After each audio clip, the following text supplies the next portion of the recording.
The bus goes down, you got your money. Police officers, freeze! Get him over there, get him! You lousy snitch. LaRue Collins. Right. Waster. What are you so steamed up about? It's my fault she came here. Where are you? You don't care? I care. You understand? I care about you and your right to live. Police officers, let me through.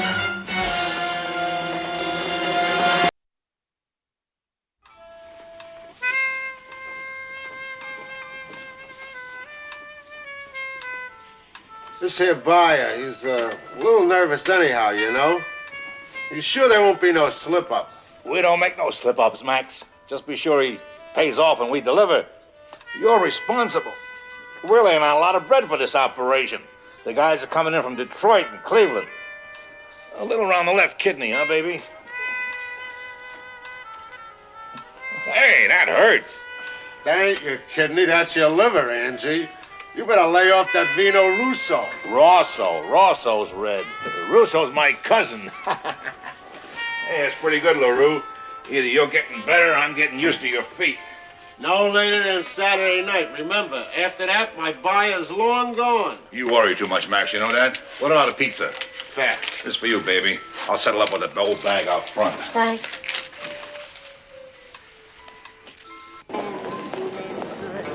Was good enough for me. Good enough for me and You and me, let's get together, okay? What do you have in mind?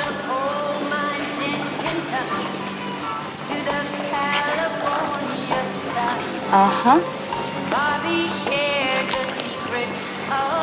Oh, how about it? Joe? Sorry, pal, I'm a police officer. You're under arrest. How about You it? lousy! Hi. LaRue, what do you want? I gotta see you. I got some hot information. Not here. I'm working. Can't you tell? But it's the biggest thing I've ever come up with. It's the wrong time, the wrong place. Call me tomorrow. Pepper, I said it's big, please. All right. Well, what you think? Big, huh? Yeah. Like, worth maybe a couple of $100? Because I sure do need it. Well, I'll phone in the information, and if the bus goes down, you've got your money. I need it now. LaRue, that's not how we operate, and you know it. I'll phone it in, and if everything goes okay, you got it. Look, if you're trying to say that my batting average hadn't always been perfect, well, okay. I'm no Joe Namath. You always right? You okay? Yeah, fine. Your boy, he okay? How'd you know about him? You showed me his picture once, around last Christmas. He's a beauty. Yeah. He's okay. Just about the only good thing I got left. Feeling good was easy, low, when he sang the blues. Feeling good was good enough for me. Good enough for me and my Bobby McGee. La la la la la la la la.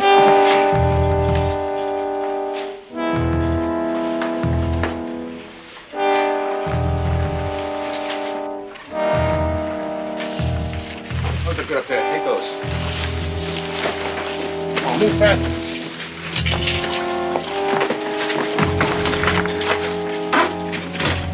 Up there, those. There, get these over here. Back here.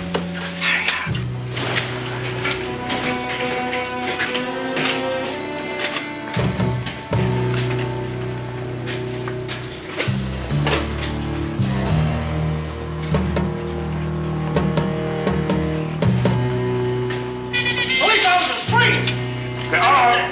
Hey, all right, let's go. Put your hands on top of your head. Nobody move a muscle.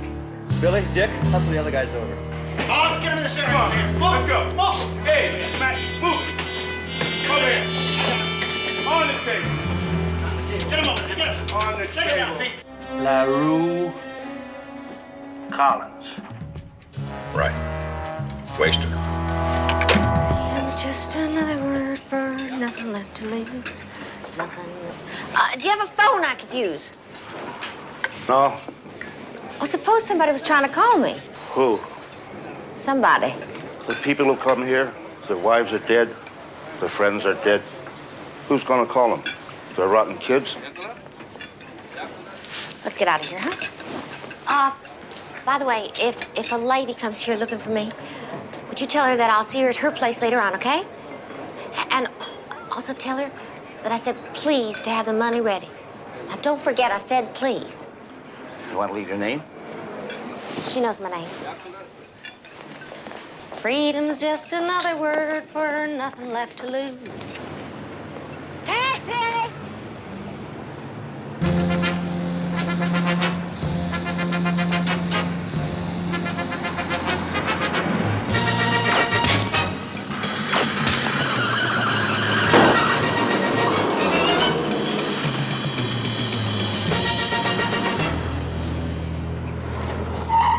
LaRue? Hey, what happened? Nothing. Oh, are you okay? Yeah, I just tripped and fell, is all.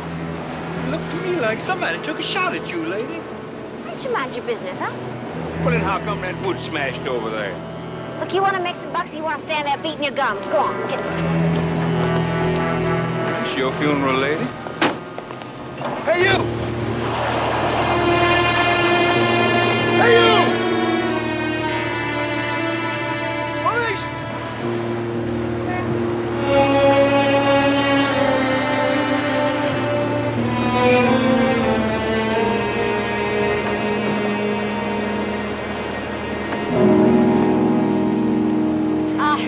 Listen, Alma, I don't think I'll be coming up right now, okay? Why not? Well, I gotta see somebody. I'll call you later.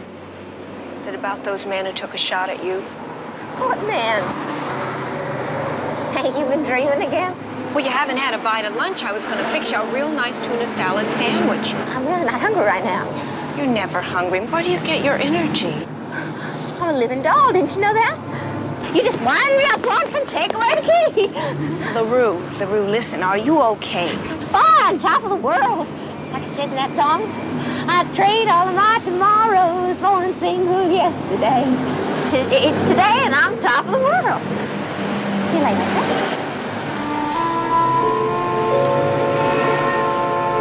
Alma. Here. We'll have a late lunch, okay? You call and have them send up some delicatessen. Okay.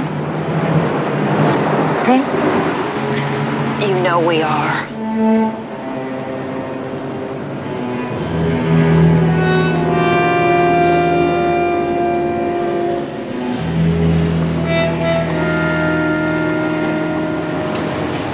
Girl, you all right?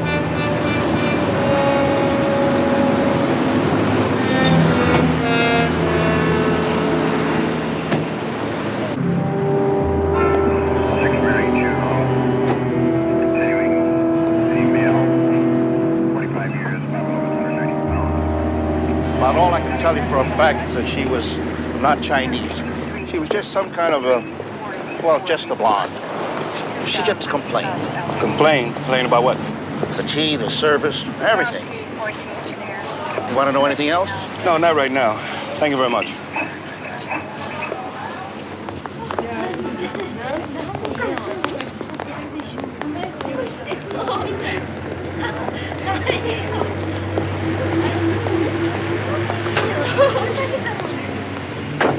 That's $9.75, lady. Just keep the meter on and I'll be right back. Now, I don't want any more of those silly jokes about Hooskow and Calaboose and all such foolishness. These men are your friends, just as much as the fireman or the street cleaner or the man who fed the lions at the zoo. Children, come over here when I walk. Excuse me. I'd like to see Sergeant Anderson, please. What's your name? Just tell her that LaRue wants to see her on a personal matter. She's not here right now. Oh, Bill. Sergeant Crowley will talk to you. What time do you expect her back? Well, now, if you've got a problem, Sergeant Crowley will handle it. Sergeant Anderson is out on a case. Can I help you? No, it's a personal matter between me and Sergeant Anderson. Oh, well, why don't you come with me? It's okay. What I want my children to get out of this is that the policeman is not a symbol of punishment, not a boogeyman who will come and lock them up if they're naughty. Yes, ma'am. What's your name? LaRue Collins. I don't remember Sergeant Anderson ever talking to me about any LaRue Collins. Look, LaRue, have you got something for us, or you just come in here to warm your hands?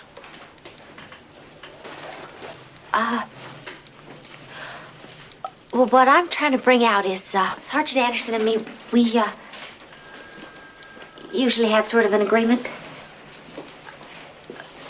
Like, how much is it worth? Well, I tell you, it depends on what you got to sell. Actually, I need about $250. You see, it's sort of a matter of life and death when you come right down to it. Well, Sergeant Anderson never paid you any $250, unless she paid you out of her own pocket. Because, you see, I okay all the bills here. And I never okayed any $250 for LaRue Collins, ever. Look, I know you guys got a lot of pull downtown. But even so, you still need to come up with results, right? Arrests, convictions? Well, who do you think has been feeding her all this time? Those apple stealers on the beat? Go ahead, I'm listening. Well, how would you like to know, you remember that job at the Cloverdale Bank last winter? How'd you like to know who masterminded the whole thing? The entire operation. That's worth about $250, isn't it? It could be. Well, you pull in a guy by the name of Joe Carrick. You get him in here and you twist him a little bit, you see? And you'll hear an earful, all right. Can't stand pain. I know, I worked on him. Joe Carrick. Joe Carrick has been in the Nevada pen for the last 3 months. You just made that up. If that's all you got for us, LaRue, I tell you, we're wasting each other's time. Hey, Pete, you want to show this lady downstairs? I tell you something. You're just lucky you didn't try to pull this on Sergeant Anderson. Mr. Cobb, sir, you just killed a girl.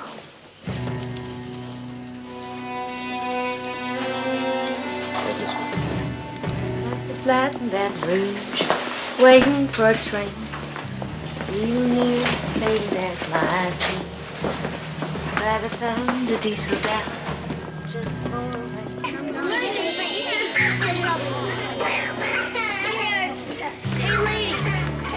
Hey lady, you a crook or a cop? a little bit of both, I guess.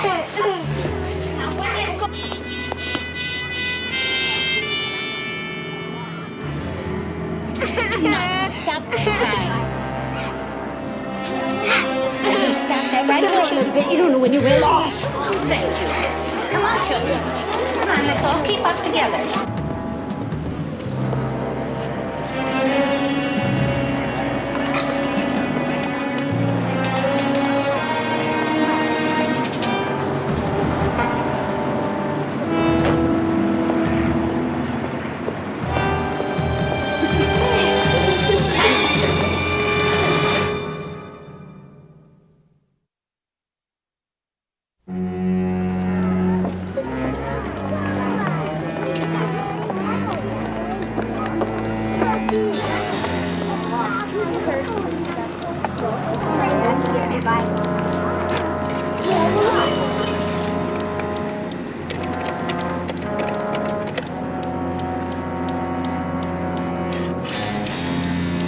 Mrs. Gutierrez? This is LaRue Collins. Yeah? Listen, have you seen anybody around the house? You know, somebody looking for me that might look a little suspicious? Looking for you? No, LaRue. Not that I've seen. Well, look, I've got to go away on business for a while, and I want to come and pack a couple of things, but you sure you haven't seen anybody? You know, maybe a cop or a tough guy? Nobody I've seen. Okay, thank you. Yeah. Goodbye. Keys to her apartment.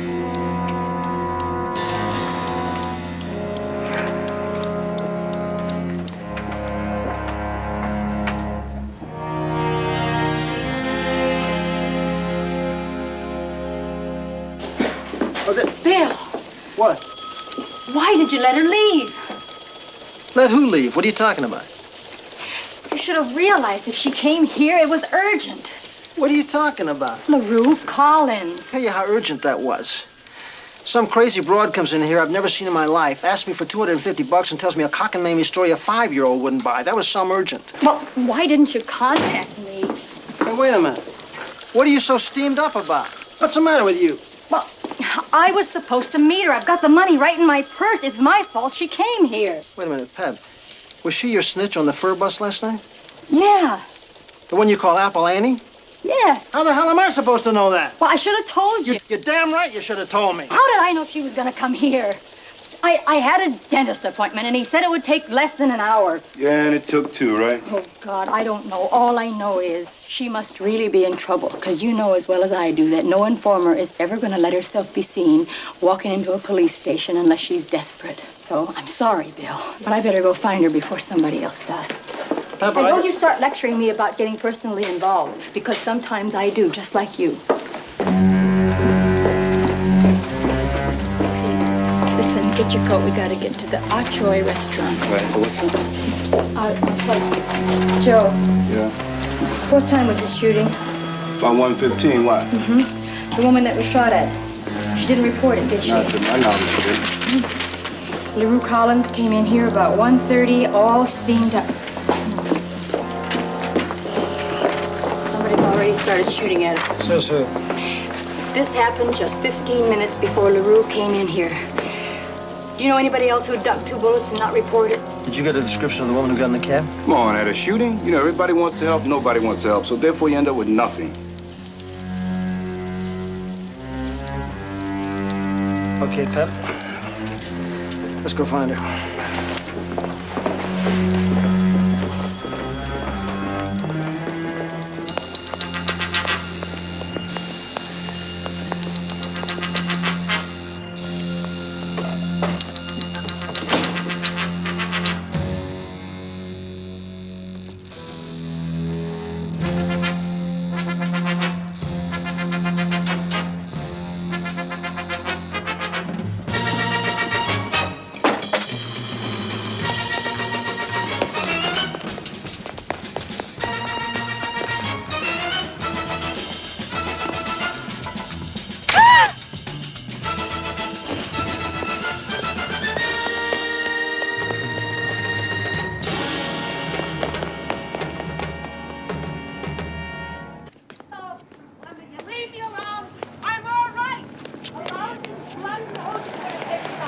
Let's give her another shot.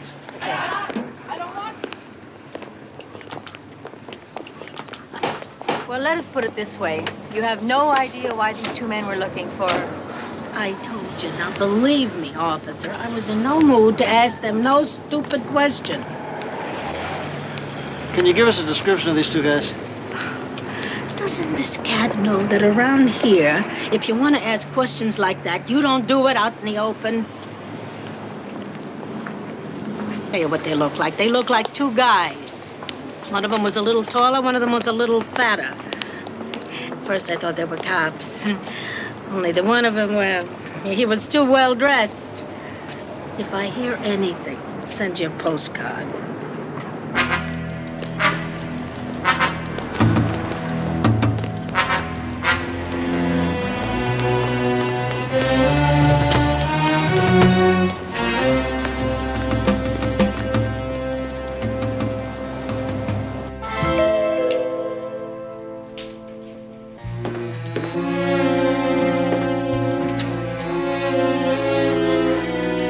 Why, LaRue. Come in. Miss Fontaine? How you doing? What is it? Well, I heard so much about your place, I thought I'd like to come up and see you. Like? Oh, yes, it's real grand. I asked, what do you want? My money. Your money. For all those Johns I've been sending over here. It was $10 a head, and there were 12 of them, you see right there. So that's $120 you owe me? Remember, that was our deal. What are you perspiring about? Look at you. But you haven't even taken a shower this morning. You're probably crawling with bacteria.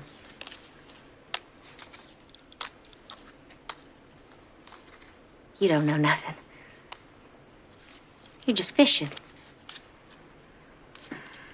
Well, there ain't nothing bothering my conscience. Then why all this excitement? Well, to tell you the plain truth, I have to go out of town for a little while. My mother called me long distance, and, well, she's getting kind of old now, and she wants me to come home. You see, it's my kid. He misses me. Really? I'd like to see him, too. Well, now tell me, how do you plan to support him? I mean, I don't imagine there are very many massage parlors in Arkansas. Oh, I got a trade in my hands. In a manner of speaking. Oh, no, I have a diploma from the Hollywood Hairstyling School. I graduated. What about your other work? I don't know what you're talking about. I don't have no other job. I ain't no hooker, if that's what you mean. You're trying to welch out a pay me, aren't you? You figure if you stall long enough, I'll be dead, and then you won't have to pay me my money. Dead? Oh, really, LaRue, don't tell me you have enemies. You know any other jokes?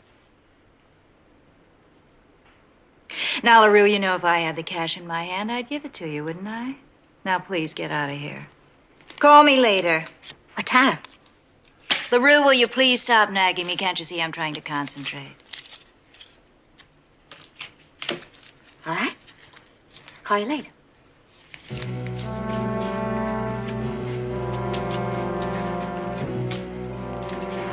Miss Fontaine? You wouldn't blow the whistle on me, would you? I mean, I really am kind of up against the wall, you know what I mean?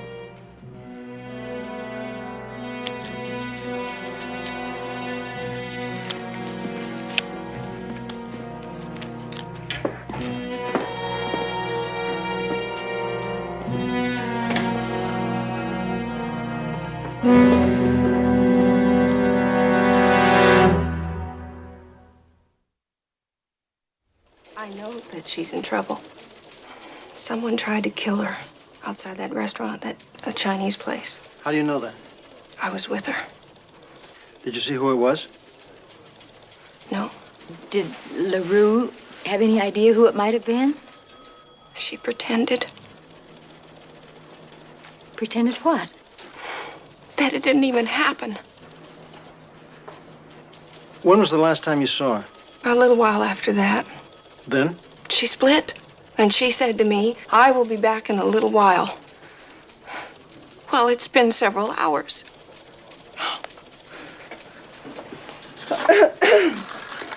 Oh. Here, you want some water? Yes, thank you. So I thought that you must know something. LaRue was here. Oh, she's okay. She split again. Well, didn't you try to help her? Well, I wasn't here. I didn't see her. Well, for goodness sakes, what were you doing? I was here. She didn't tell me when she came. Well, someone's trying to kill her. That's why she would come here. How long have you known her? 2 years. We were in detention together a couple months. And you've been friends ever since? Oh, yes. In our way. What does that mean, in our way, Alma? I mean, she's a friend of mine. She's probably my best friend. But I don't know too much about her. I mean, she talks to me, and she holds back at the same time. I don't know how else to explain it to you. I know she's into gambling. Kind of heavy gambling. That's her sickness, I guess. And she's got a mother somewhere and a kid. A kid. Is she married? Oh, no. What about boyfriends? Has she got a boyfriend? She talks about a few guys from time to time, you know. One was from back home, wherever that was, when she was very young, of course. And once in a while, there was a guy that she had known here.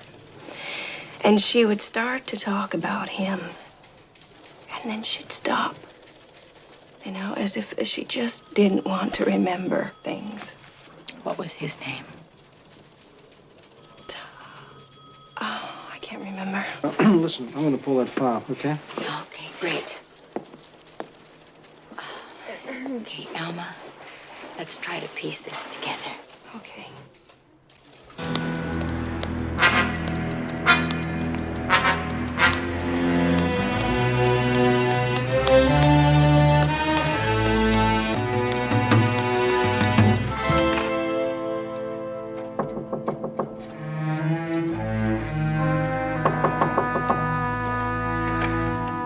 Where is it? It's me, LaRue. Bonnie, please.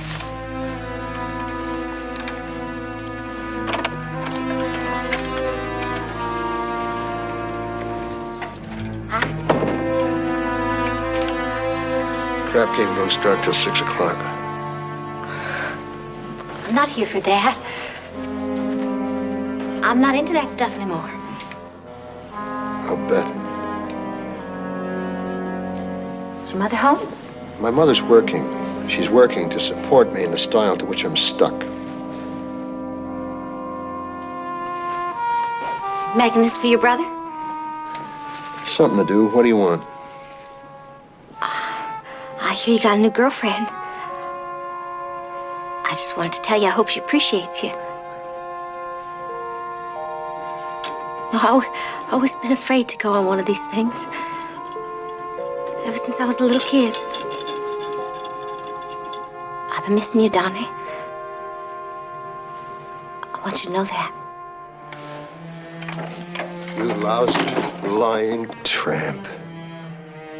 Donnie, please. You lousy snitch. Oh, come on, you're not gonna start that again, are you? I stopped coming to see you in the hospital because you was always starting up with that fantasy. You fingered me to those cops. I did not. You fingered me. How could I? I didn't even know you was into pushing junk. How could I? Why? You mean that's just my fantasy? Yes. That they made a move on me and crippled me? Crippled me good, that's my fantasy. Because you had a gun. And you shot at them and then you ran. Why did you run? Because I wanted to come back. I wanted to come back to you. And grab you. Take you in my arms. Like the nice times. The nice times. And ask you, how much did they pay you? Stop it. Will you get out of here? What do you want? I feel safe here. Just get out of here. Leave me alone, will you? Donnie, I'm in a little bit of trouble. And I need some bread. You gotta be kidding. I'm not. I need maybe just $200. A loan, Donnie. I'll get it back to you, I swear. Please. Please. Please, I gotta go home. Even if I had the money, even if I had $200 in my pocket, do you know what I'd do? I'd take it out and I'd hold it up high. I'd hold it up right under your snitch nose.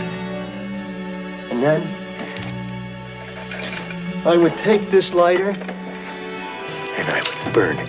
I would burn the money. Right under your damn snitch nose. I should have killed you. I should have killed you. And you're asking me for bread?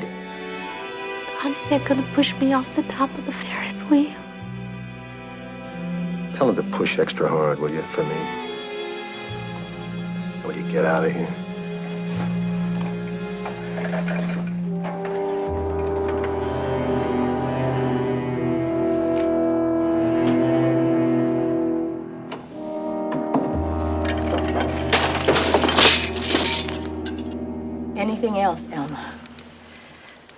I don't know if this will be of much help, Sergeant Anderson. Anything is liable to be of help at this point.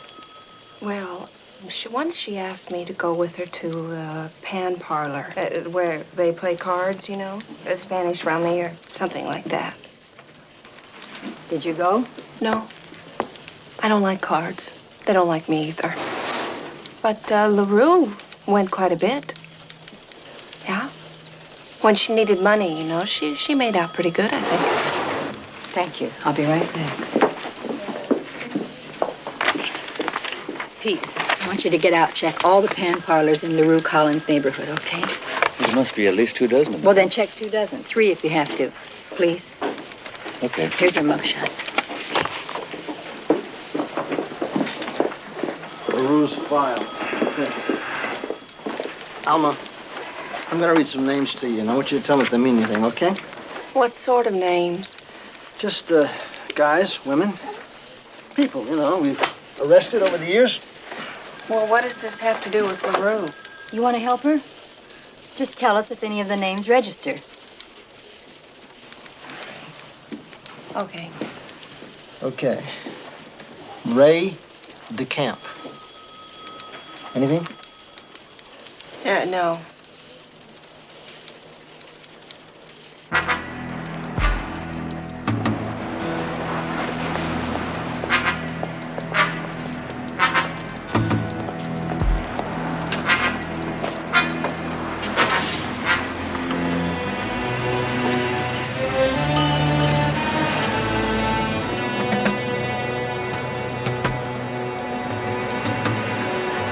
I want to make a collect call to Smackover, Arkansas.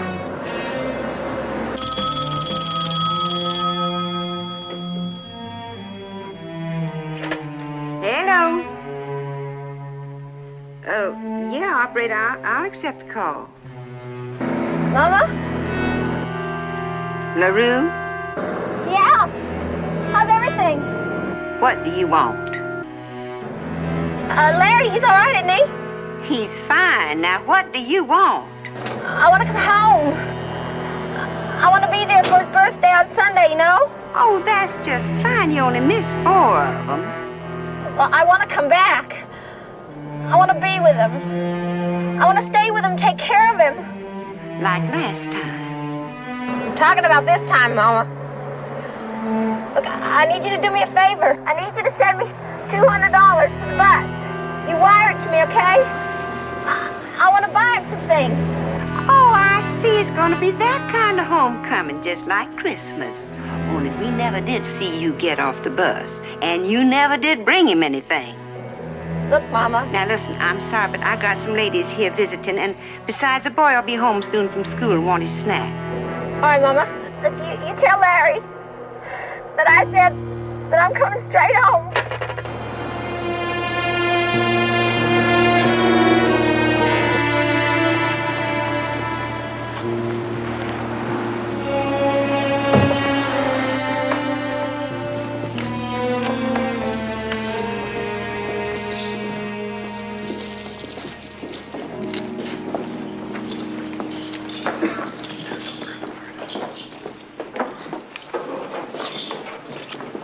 Mr. Lincoln, Yeah?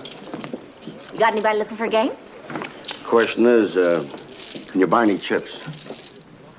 How about a little loan, huh? Just $10 is all I need. I'm feeling really lucky today. I'm just busting with luck. Forget it. How about this? It's gold. Well, sure it's gold. I'm sure it's worth at least $20. I'll give you 10. Okay?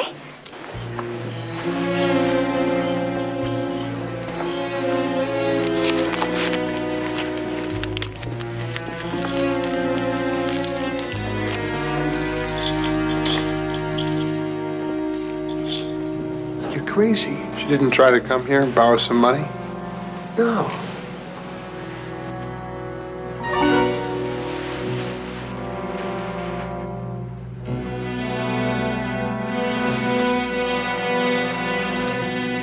We're crazy. She wasn't here. Okay. She stopped by. I gave her $200 because she wanted it. She wanted to go home. Arkansas, you know, home. She's probably on the plane right now.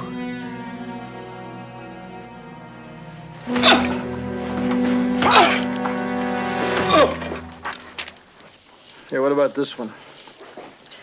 Erica Tarn, T-A-R-N. Anything? Does that sound like anything to you? No. Donald Haas.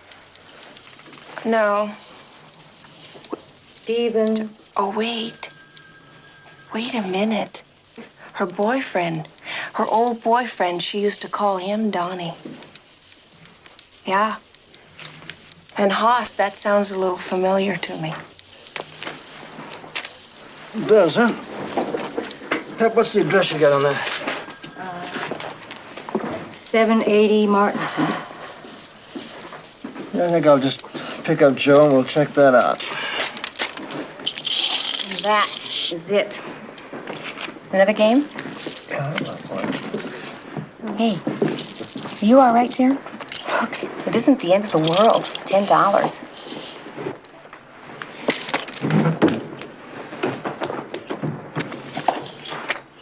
She wanted money. I told her to get out. And these two guys who came, do you know who they were? No, I don't know. Two creeps. You never saw him before? No. Do you know where LaRue is now? I don't know. No. Here, won't you? No, just leave me alone. Well, then let's get you to a doctor. Get out of here.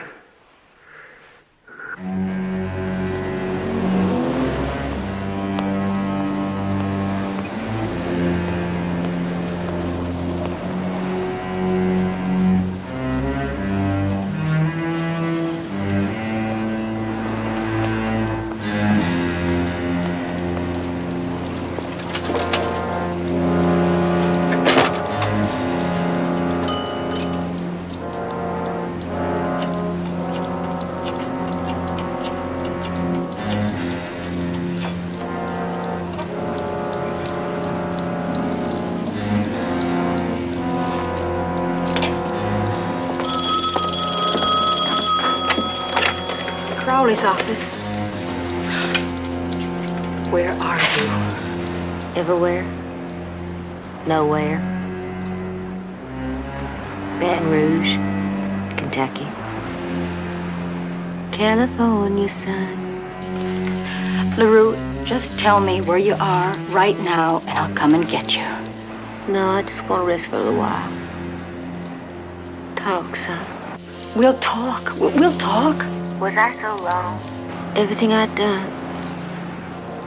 Was I so rotten and wrong? Helping us? Is that what you mean? Helping me? Yeah. Honey, it's the way we operate. We get half of our jobs done that way. No, you didn't do wrong. You did great. Donnie. I ever talked to you about him? No, you didn't. I didn't mean for it to happen. I swear it, I didn't mean for him to wind up like he did. Alive, but dead, really. And now I'm gonna die. Honey, you're not gonna die. Not if you tell me where you are and let me come and get you. You don't care? You sit in a big fat office collecting fat cop pay. And I'm on the telephone bothering you. You want to know something? I care. I care. You understand? I care about you and your right to live. Now, where are you? I'm gonna need some bread. I'll get it. $200. I'll bring it. I've got it. I'm in a phone booth. 6th and soda. I'll be there. 5 minutes. So all I can wait is 5 minutes. Somebody's after me and they're gonna kill me. Oh my God, I'm so scared. 5 minutes.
I need it bad, and I need it now. My money. I know. I got a call a little while ago. Well, I mean, I get lots of calls, but this one was about you. How a couple of cats are after you. Miss Fontaine, if you don't give me my money, I'm going to kill you. I mean that. I got off the bus. There's that park there. I looked for her, and I found this. I'll use it on you. I'll bash it through your skull. I know you've got that money, and it's mine. And what are you gonna do with it? I'm gonna get as far away from here as I can. I loathe you.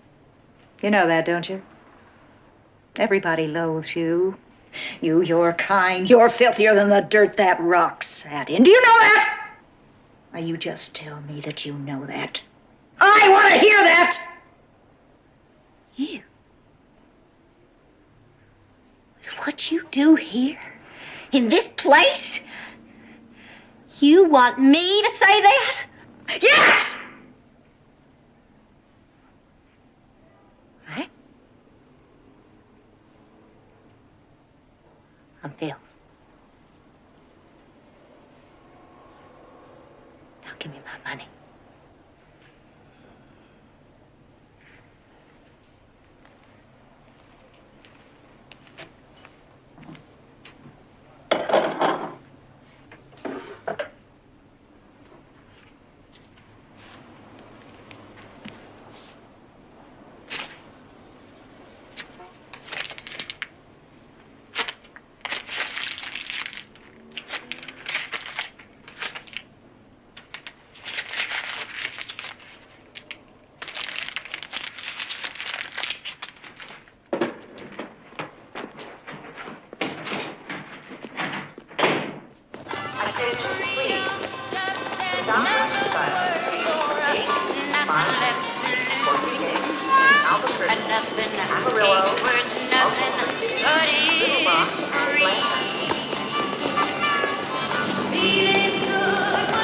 Excuse me, I want to take to Little Rock.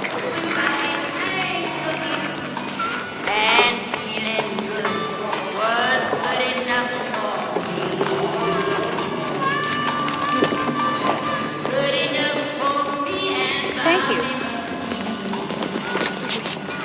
I want to buy a toy. For a boy or girl? A boy. He's going to be 6.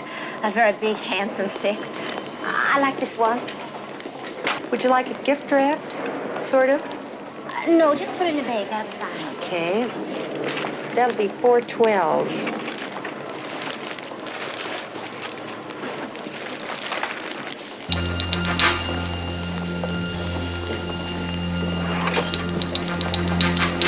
Have a nice trip now here. I will.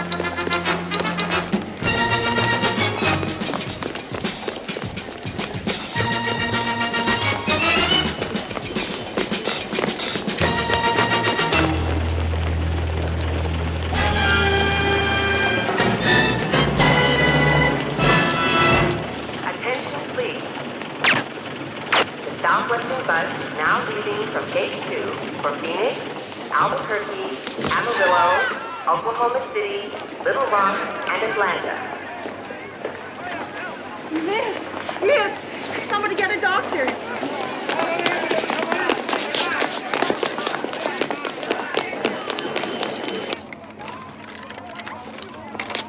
Excuse me. Police officers, let me through. Fellas. Hey, LaRue. Hey, it's me, Pepper. You're gonna be all right. You know that.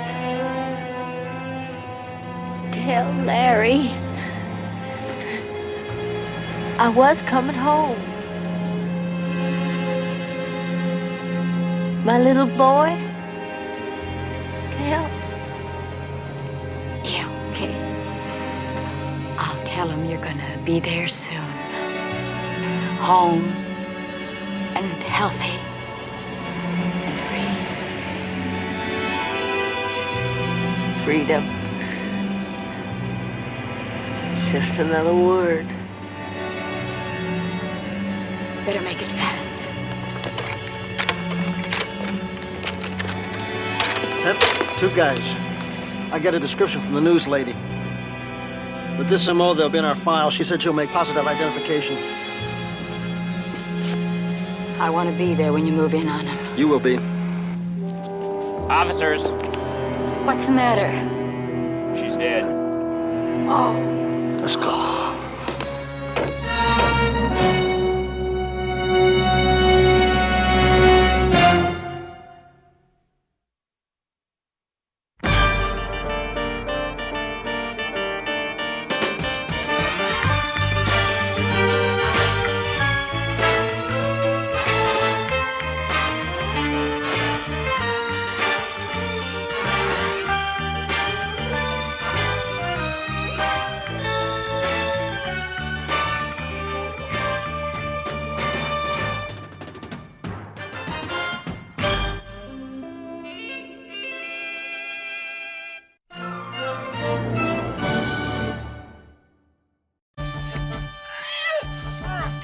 Stabbed 6 times, twice in the heart.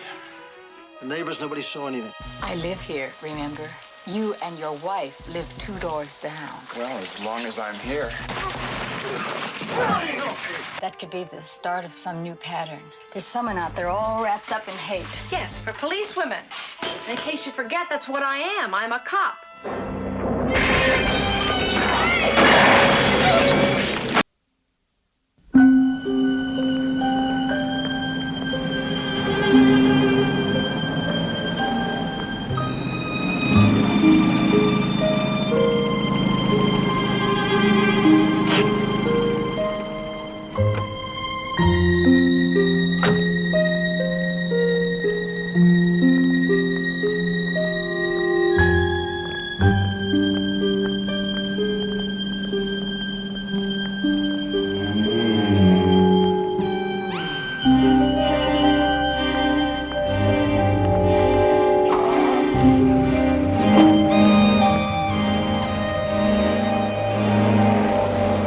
Okay, Jackie, drum roll. Whoa! You shouldn't have. Shouldn't have? That's exactly what she asked me to bring her. Okay. Now, Sarah, for when we were bunkies together, because you never had any cologne of your own. I was always running out because you always kept ripping me off.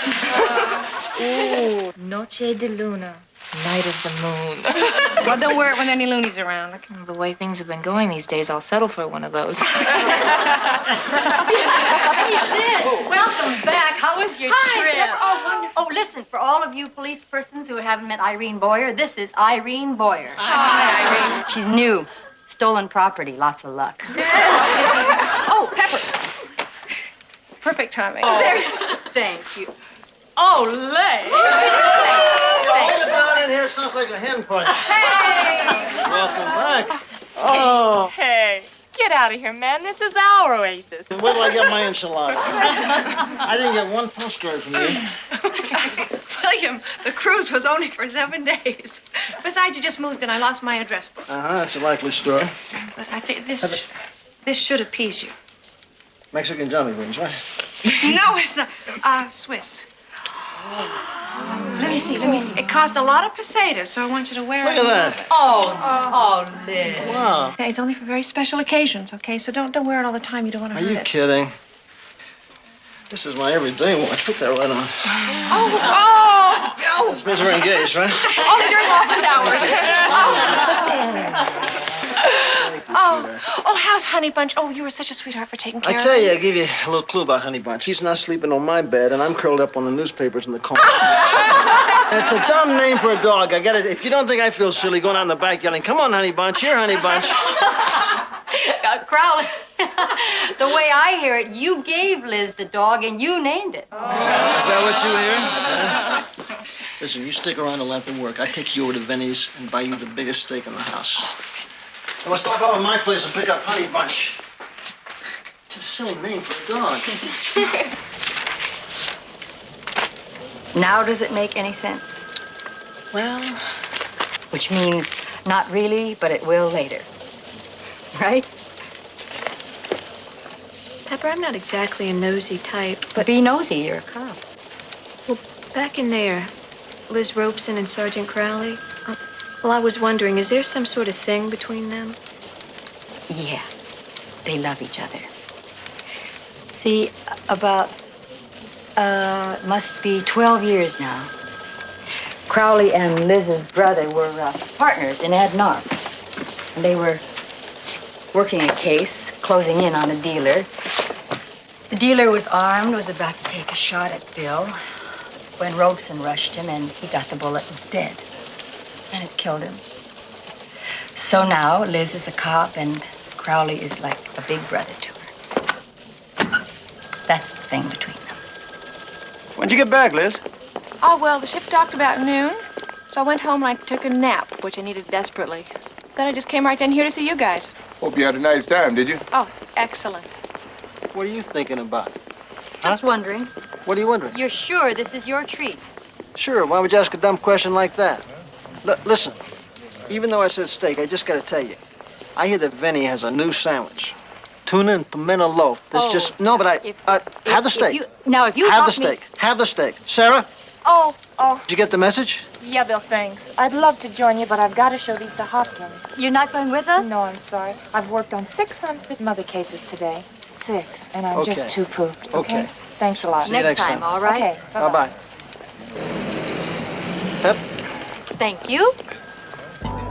My cabin mate was this lady named Ms. Nimrova. Your cabin mate was named Ms. Nimrova? Mm-hmm. When I first met her, I thought, my Lord, how am I going to live with all this smoke? Lots of cigarettes, huh? No. It's even worse. No. Cigars? No. She smoked a pipe, Pepper. A pipe? She You're smoked in kidding. the cabin? Sure it was Ms. Nimrova? No doubt. I mean, from what I hear, these cruises really swing.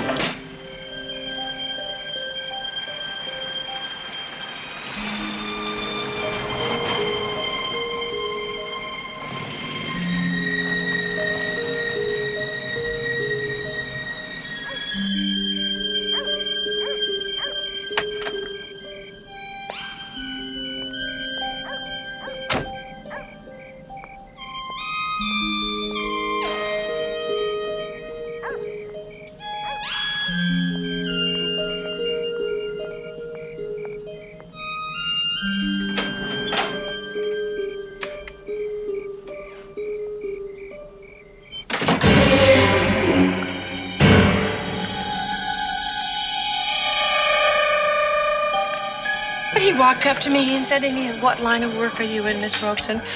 And I said, "I'm in Vice, sir." And then he wasn't so bored anymore.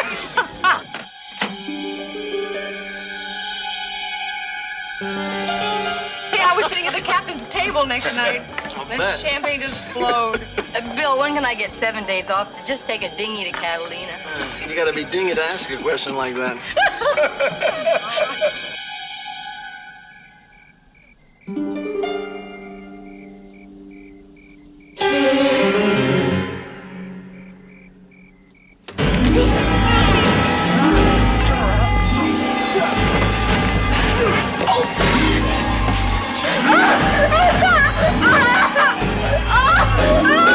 Stabbed 6 times, twice in the heart. The neighbors, nobody saw anything. No, No fingerprints. nothing except the dead policewoman. And maybe this. Hoyt Wiley. You know the name. Sure, Arizona City. Wanted for killing a couple of policewomen there a few months ago, right? Wanted, never caught. It's the same MO. Bedroom, dark, gloves, 6 knife wounds, no sexual attack, no apparent motive. Just insane. Just insane. But maybe Wiley decided to come to the West Coast. He was reported in Portland and Spokane. Maybe he's down here now. Captain, we won't in on this, all right? Franklin and his men will continue on the Wiley end. That's the only possibility we have. I want you to talk to Liz Robeson. She and Rossi were roommates. Find out everything she knows. She's waiting in my office right now, Captain. She wants in on this, too. It was 6 weeks ago that she'd found this house, a rental. She said it was about time that we each had a place of our own. I think she just wanted to do something extravagant with her rave. Is that when she moved? Yeah. Liz? How long did the two of you share your house? 2 years. Liz, in that time, were there any men who she knew, dated, that might have been a problem? Something personal? Sarah didn't go out. Never? With guys from the academy? When you're in juvenile, your job is your life. You deal with the kids and the parents, or you're always trying to solve some heavy situation. Were any of those situations especially heavy recently? Maybe one. When was this? About 6 months ago. What was that, honey? There was a drunk who had been accused of abusing his children, and he put 2 babies in the hospital. His wife was too scared to testify, and Sarah had finally convinced her to file for divorce. Did the guy know that Sarah convinced her? Oh, yeah. I don't know how he got her number, but he did. He started calling Sarah and saying that she had ruined his life. And threatening her. Well, didn't she report it? Well, I think she was going to, but then the call stopped. Liz, do you know his name? No. But I bet if I looked in her files, I'd find a name. Come on, I'll help you. Thank you.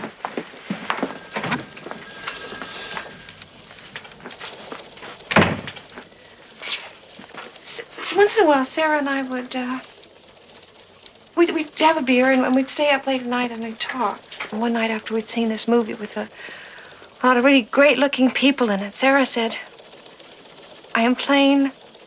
I was born plain. And if I could have one wish, I wish I could be pretty for one day. No, make that a one weekend." She didn't know how beautiful she was.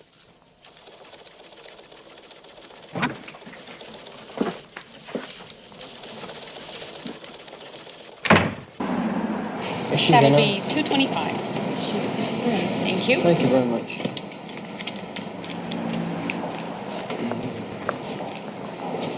Hello? Hi, may I help Colleen you? Hawkins. I'm Sergeant Crowley. This is Sergeant Anderson. The police department. I'd like to talk to you. Whatever this is about, can we talk later? I'm real busy. So are we. Look, I'm very sorry about that girl. I heard about it on the radio, and I went to church, and I lit a candle for her. But I don't know anything about how she died. Was murdered. You're married to Sam Hawkins, right? Was. Yeah. Well, we're trying to locate him. Well, you're cops. That shouldn't be hard. We haven't been able to find him. Well, that's your problem. Look, I have customers, and my boss is giving me some cockeyed looks. Why don't we let the boss handle that? I'm sure. And blow my job, that's all I need. Mrs. Hawkins, a 23-year-old policewoman named Sarah Rossi is dead. I know that. And I said it. I'm sick about that. She was the best thing that ever happened to me. Talking me into getting rid of that bum. But I can't help you. He put 2 of your children in the hospital, one with a concussion, one with 3 fractured ribs, right?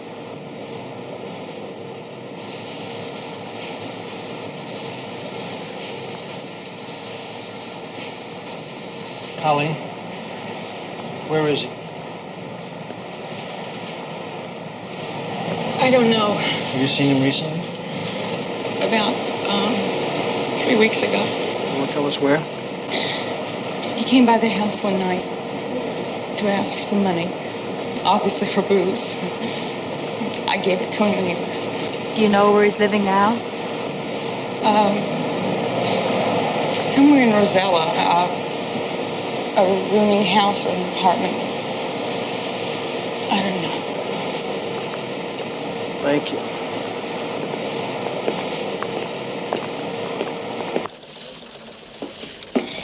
Bill? Hey, Bill, you hear anything about Hoyt Wiley yet? Yeah, so far he's been spotted twice. First time he turned out to be a local minister. Second time, he was an engineer who just flown in for a month in Japan. Here's Hawkins' mugshot. Let's get busy on him. This guy Hawkins, we'll start checking the Rosella area, huh? Yeah, concentrate especially on the bars. All right.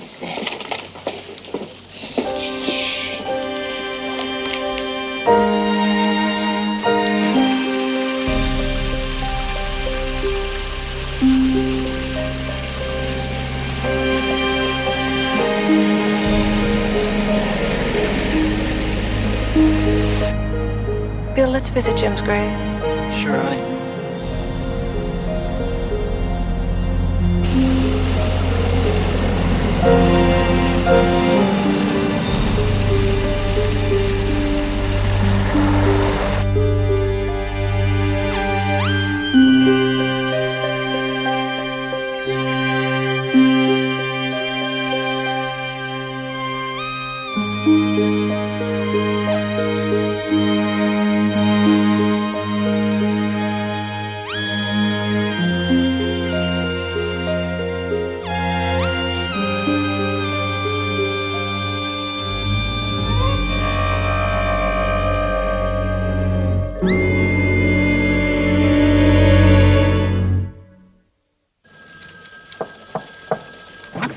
Yeah.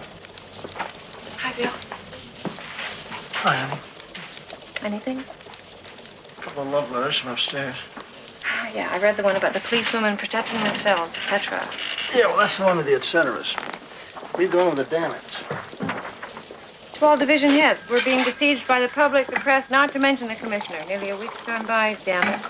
And we haven't come up with a thing on the S. Rossi case. S. Rossi? By the end of the month, it's going to be Sarah who? The Hawkins suspect is obviously not in the Rosella area. 7 phone calls today alone, and the alleged local whereabouts of subject White Wiley have all turned out to be dead ends. Excuse me, communications just heard from Pete and Joe. They got a tip on Hawkins. He's been spotted in a bar near the harbor. Hallelujah.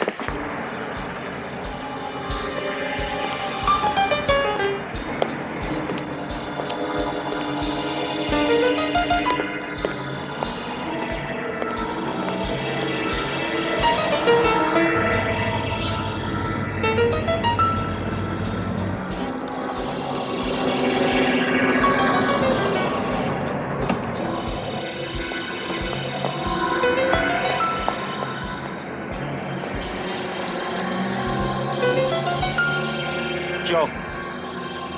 Hawkins, come here. We just want to talk with you. Hold it. Please, hold.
That's right. Come on. All right, off the car. Come on. Come on. Come on down. Come on down. Come on. All right, come on, put him in the car. Stretch him out. What are you talking about, phoned her? I never phoned her. You sure about that, Hawkins? Huh? You sure you didn't phone up Sarah Rossi and threaten her? Absolutely positive, huh? Please listen. I told you. Suppose we tell you. Suppose we tell you that there was another policewoman listening in on the extension to your conversation, and she can identify your voice. Okay. But I never threatened her. Oh, come on, Hawkins. That's just not the way we heard it.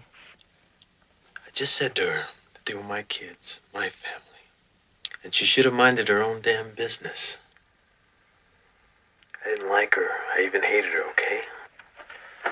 Did you hate her enough to kill her? I didn't kill her. I didn't even threaten her. Why'd you try to run? 2 police officers called out to you. You took them for quite a ride. I didn't know they were the heat. I thought, well, I owe some money. I thought they were trying to collect. Where were you last Friday night, Hawkins?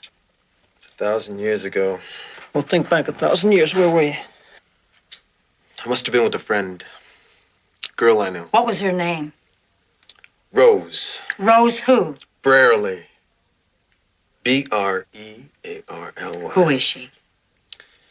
She ain't no nun. Rose? I got 2 of them lived here. Real flowers, both of them. Rose Brearley. Yeah, she's the one who moved out. When? 3 days ago. Do you know where? Where? Lady, her rent was paid up. I couldn't care less where. Tell me something. Was she here last Friday night? I guess so. With somebody? Well, let's put it this way. If she wasn't upstairs with one of her tricks, I'm Princess Grace. Do you happen to know with whom? No, I don't. Look, I rent out rooms with kitchenettes. I try to keep the halls clean. I wash off any filthy language from the walls as soon as I see it. That garden out there, that tacky garden, I try to keep it from looking double tacky. All of which puts me into bed at about 10 o'clock, and which means that I couldn't keep up with the traffic around here if I wanted to.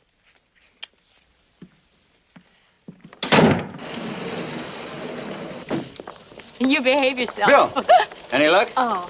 No. What's with Hawkins? Well, they let him go. Oh, no. The polygraph proved inconclusive. And the public defender, Chopper, he came stomping in. Yeah, you said it all, Pete. Chopper. Hoyt Wiley, has he been seen again? Not in the last half hour. Anything from Liz? Nothing yet.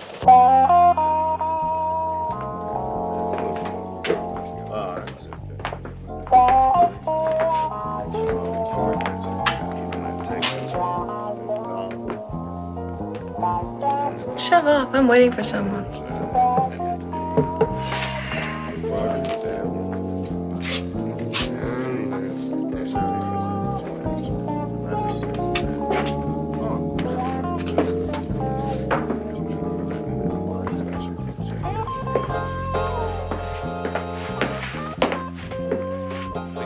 You want to see me? Hello, Francine. I've been out of town a couple days. My sister's real sick. Oh, I'm sorry to hear that. Plane fare cost me plenty. How much? $300. That's awful high, Francine. You paid it before. Rose Brearley. Do you know her? Oh, she's, an acquaintance. Yeah. We're looking for her hard. How hard, Liz? $300. Oh, there was an extra 50 for the cab fare, so tips, you know. Do you know where she is? How about it?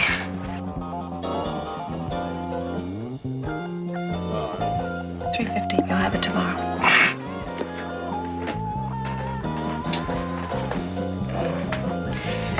She, went back to her pimp. Dude named Ossie Dalton, you know him? No. Where's his place? Chelsea Street. The apartment house on the corner. Okay? Thank you. Give my best to your sister. She's feeling better already.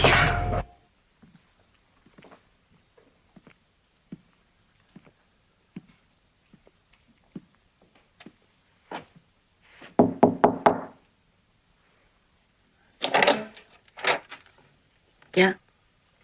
You Rose Burley? I mean, he said you were something, but he didn't prepare me for all this. Who said that? Ossie. Ossie Dalton? Oh, maybe I'm in the wrong place. No, you're in the right place, Handsome. Come on in.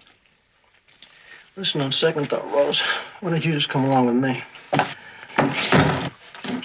Let's slip into a fishnet, honey. Let's move it. Hey, Liz, your Ho Chi Minh's getting cold. Not to mention your butterfly shrimp. I'm not hungry. It's been such a week. Yeah, isn't it? I'm glad it's over, but I'm not hungry. Not hungry? Well, then maybe you don't mind if we help you out a bit, do you? No. Did the Burley girl roll over on Hawkins?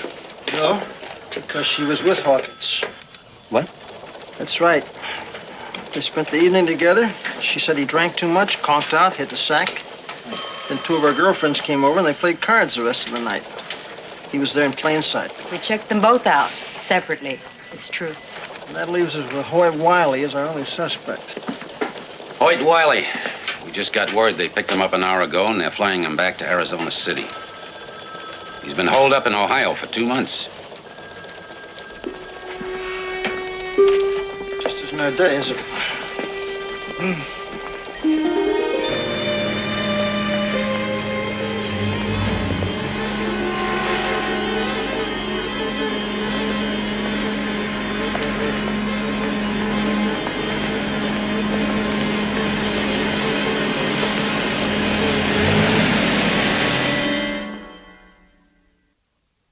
Honey Bunch. Over here, Honey Bunch. Let's eat. Come on. Poor baby's getting so old she can hardly see. Yeah, but she can still eat. Look at her go. I tell you something, she wouldn't do that for me. I'd hand feed her. Okay, well, let's see what we have for us. Are you inviting us to dinner? Hey, according to my watch, I'd say it's about time we went out and had a bite to eat someplace. What do you say to Mazzarino's, little veal picante?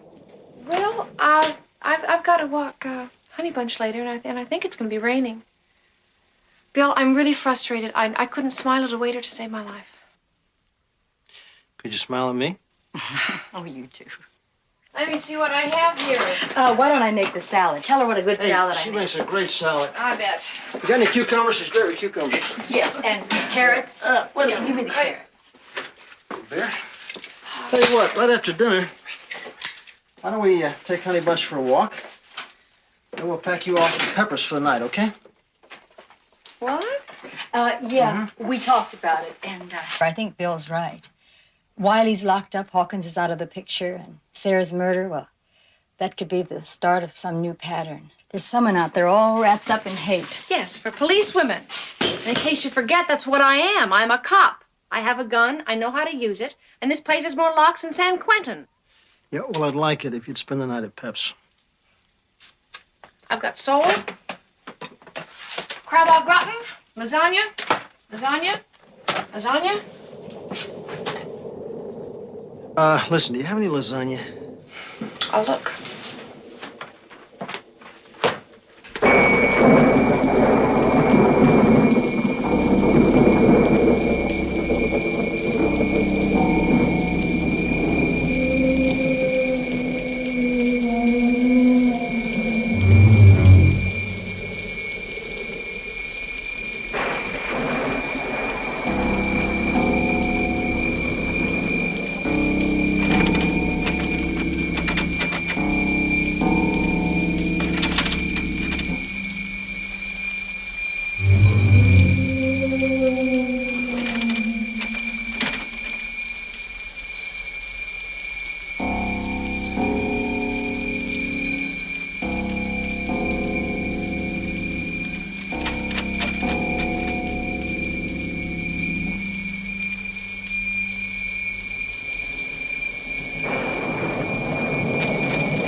is me?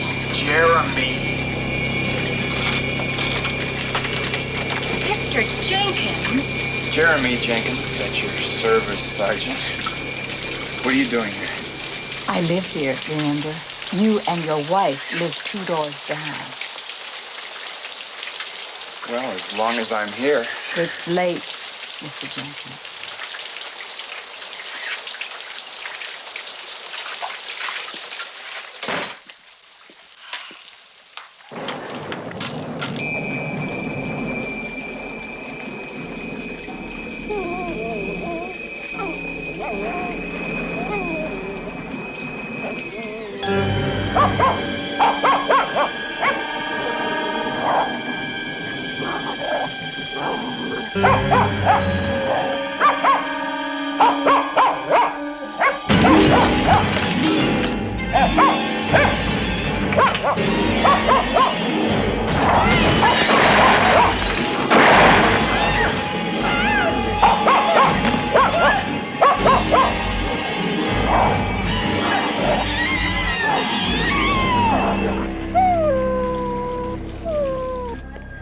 Dr. Mike Besser.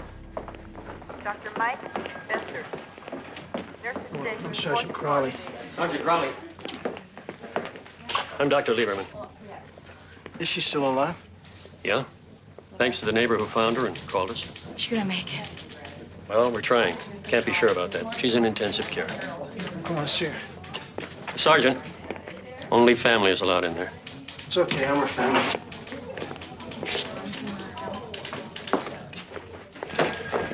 We'll stay only a few minutes.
Dr. Robert Crowell. Please report to 6th floor nurse station. Joe? Yeah, Pep, we just talked to a neighbor named Volpe. Lives next door to Liz. What's he got? Well, he said something about the storm kept him awake last night. He thought he heard shots. So he went to the window, saw a male Caucasian run to a car, get in it, and drive off. Late model Pinto, dark color. But he was able to get the first 3 numbers of the license, 746. 746. You checked with DMV? They traced it to a rental company, name of Big Val. But you know, they have 7 outlets. So we rounded up the general manager. He says he thinks it's his place in Brandon. Oh. I think this may be what you're looking for, Sergeant. It's our only 746. Is the car here? No. The client returned it about an hour ago. Then his father and his son came in. They were going to Tahoe or something, and they just rented it and drove it off. They didn't even. You mean the car's not here? No. This is Frank Navarre. Is he the one that turned it in? Yes, and out of towner from New Orleans. Their license Yeah, plate. he rented it, right? Yeah. Yes, sir. Had he ever been in before? Yes. A week ago yesterday. A different car, same customer. What did he look like? Look like? Oh, he was very ordinary looking, in his 30s, 34, 33, maybe a little bit younger.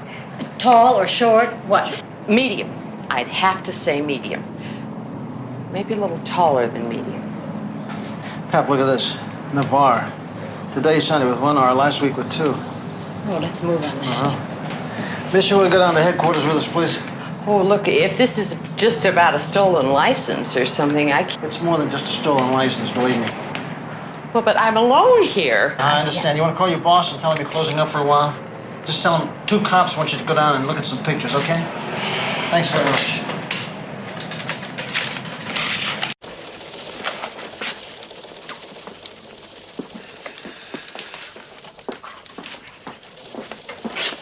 using any of these men. Okay, let's try this one.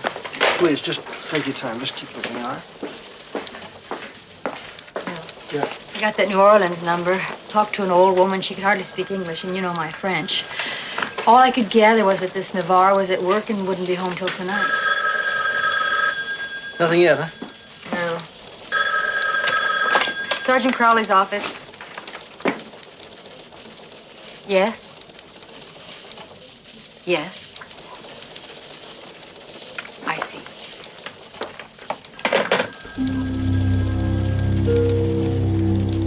Dr. Mansfield.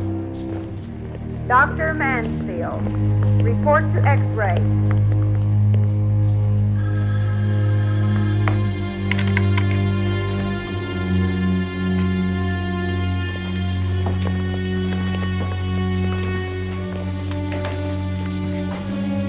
I'm sorry, we did everything we could. She died just a few minutes ago.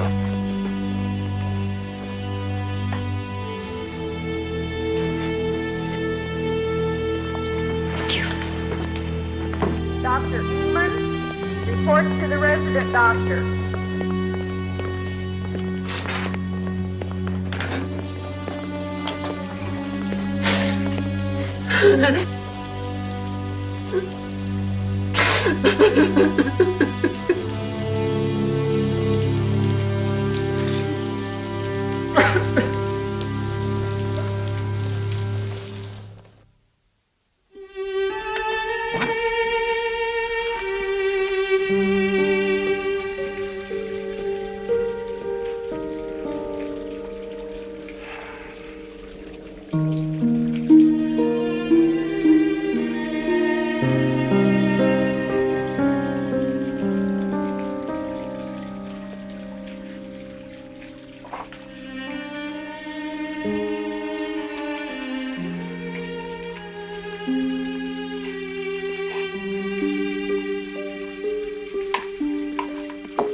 Landlady said her husband took the dog to the park. They won't be gone long. You want to drive over? No, why don't we just wait?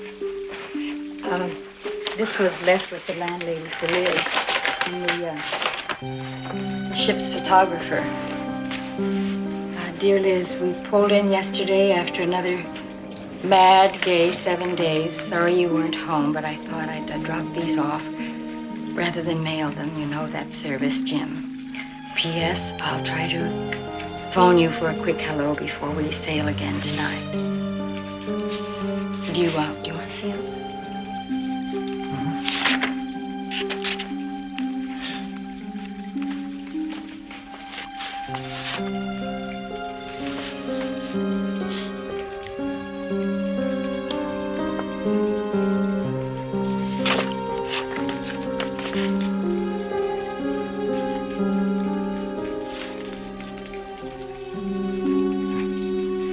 She really had a nice time, didn't she? Looks that way. Bill, I know hunches are just that, hunches. I'm sorry, Pat. What'd you say? I have a hunch. Frank Navarre, that stolen driver's license. Suppose, I mean, just maybe, it was stolen from him aboard a ship. He might have been a passenger on the same ship as Liz. We could check that out. And do you remember the day Liz got back last week? She told you she had lost her address book. I thought she was just putting you on, but what if she didn't lose it? You see what I'm getting at? Yeah, go ahead. What if, let's say, what if somebody lifted it from her purse or it was taken from her cabin? I mean, it was filled with addresses, like Sarah's. Sarah Rossi was murdered exactly 1 week ago, the night the ship got in. What I'm trying to get at is, what if the killer worked on the ship and murdered Sarah, using the same MO as Wiley to throw us off. I mean, Wiley's case was written up in the papers for weeks, for months. But he was really after Liz. Is that what you mean? Possible. Tupper, what's the name of that steamship line? Shelley. L-L-E-Y. Remember the name of that funny lady she said was her cabin mate? The one who smoked the pipe? You remember her name?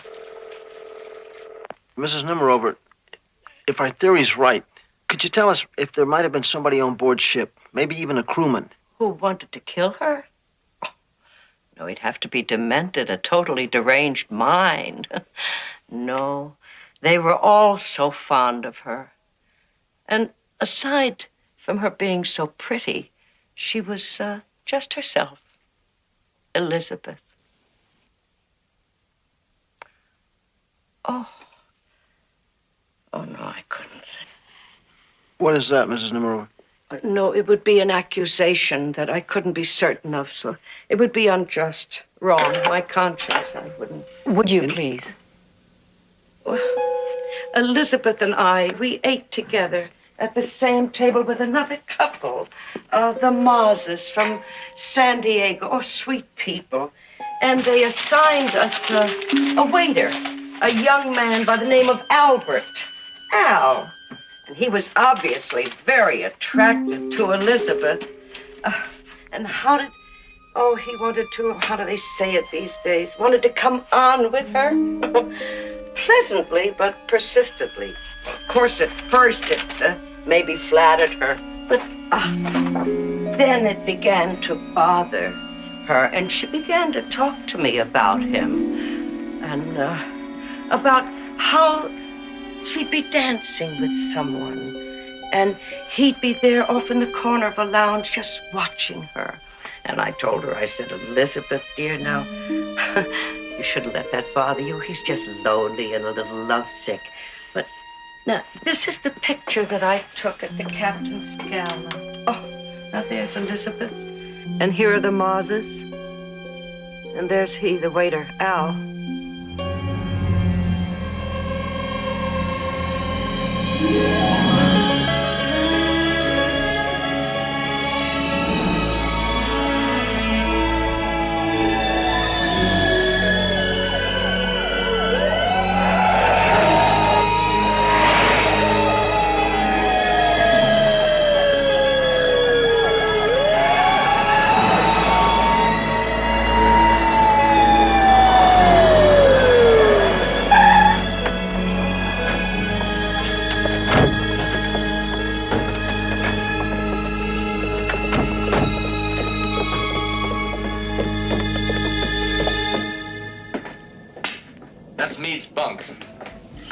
Joe, check that out.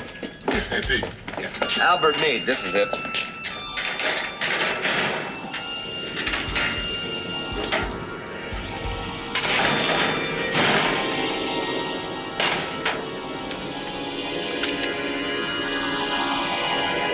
It's Liz's address book. Say this man's not yet on board? No, Sergeant, but the crew's due back within the hour. Let's get those black and whites off the dock. The rest of the men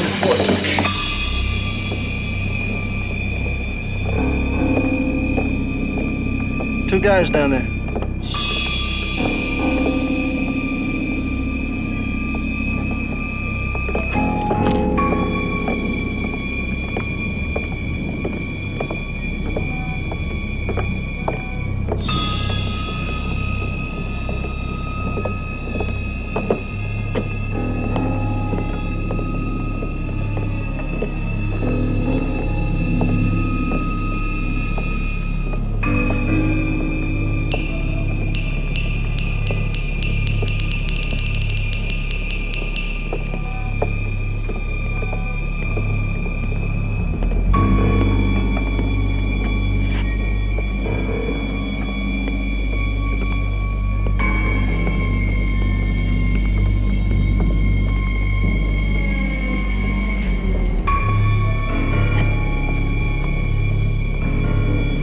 Pete. Hey, Joe. Yeah, Bill. Yeah, William. Let's get all these uniformed officers out of sight. We don't want this guy making us first. Right. Let's go.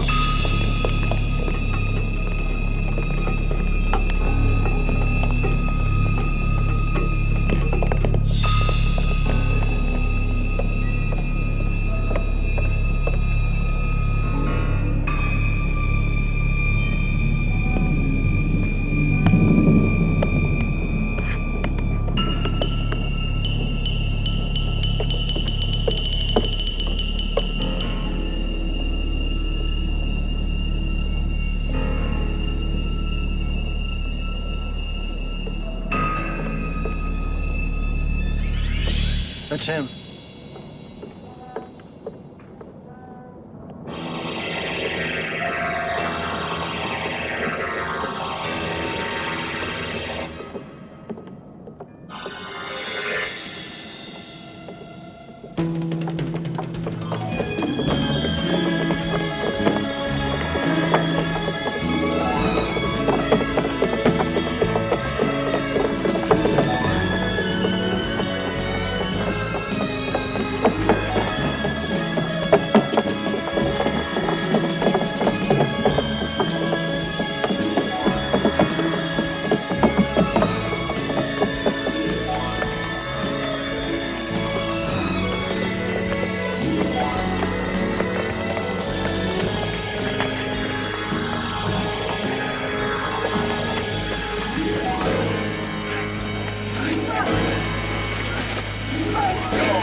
Ain't worth it, man.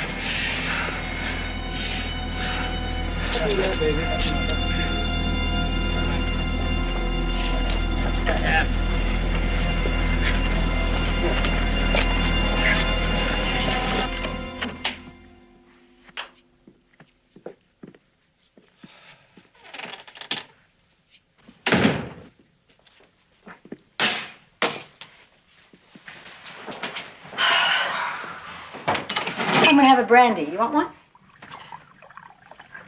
Yeah, I guess so.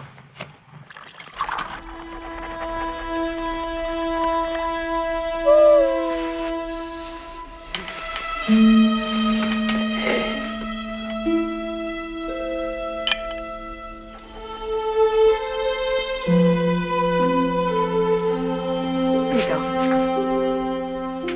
Thanks. It was good seeing all those people, huh? A lot of people loved her. Bill, Liz used to ask your advice on a lot of things. She asked you if you thought she'd make a good cop, and you told her yes. And that was the right answer because that's what she wanted. I hope you know you did the right thing. Do you know you did?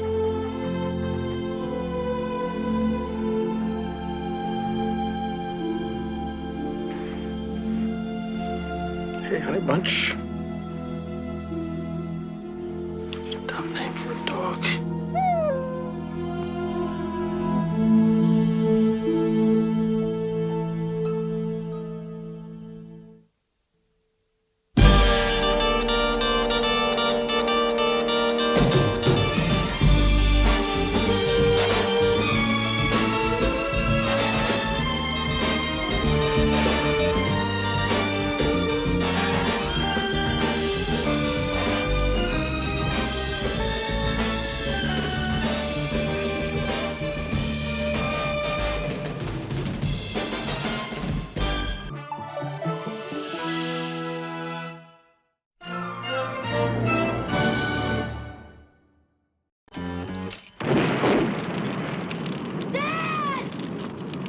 Can you tell us about the people he worked with?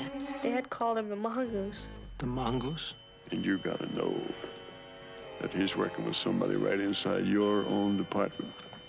Conspiracy to commit gambling. I got a 14-year-old kid out there looking for his father's killer. Jack, you gotta slow down.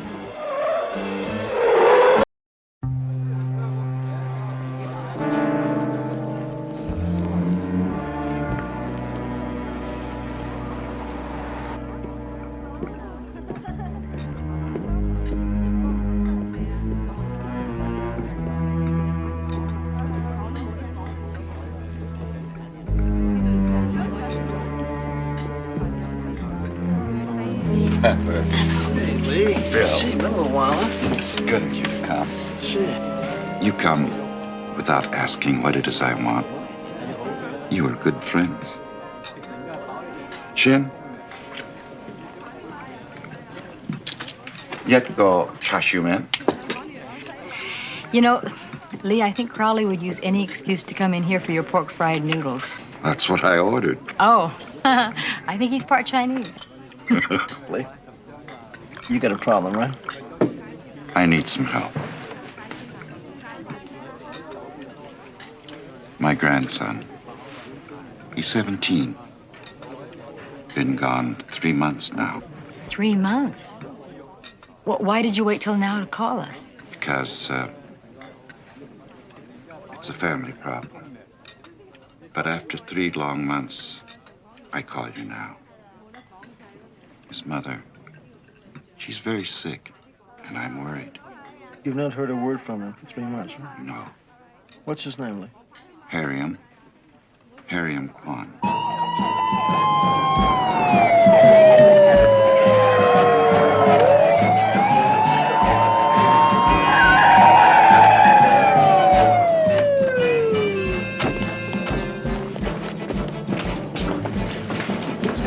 Nothing to be alarmed about. It's to be expected. Gambler?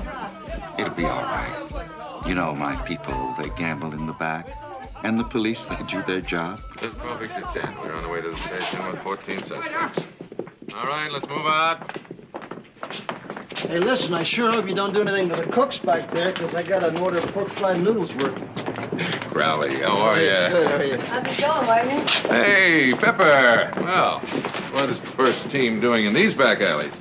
Surely it can't be the fine cuisine in this dump. Well, I don't know about that. Well, it must be pretty slow down there, huh? You guys got nothing to do except hassle old men? Oh, now, wait a minute. This is a commercial operation. Advice gets a lot of heat if we don't take these games. Besides, it's not that easy. So what are you doing here? Mr. Kwan's grandson is missing. He was just telling us about it. Well, he'll turn up. Probably running with one of the gangs. These people have really gotten out of hand. No offense. They're all loaded up now. What about this guy? Yeah, book him. Like I said, it's not that easy. See, that guy, he's a lookout. Anybody suspicious comes in here, he pushes a button behind that counter, and bingo, the game is over. And by the time you get in the back, it's chess and checkers and chopsticks, huh? Right.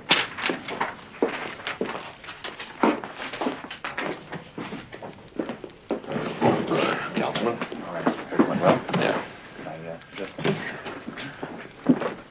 All right, hold it up a minute. Mr. McCormick here would like to say a few words. Councilman. Thank you. Now, you all know how I feel about organized gambling in this city.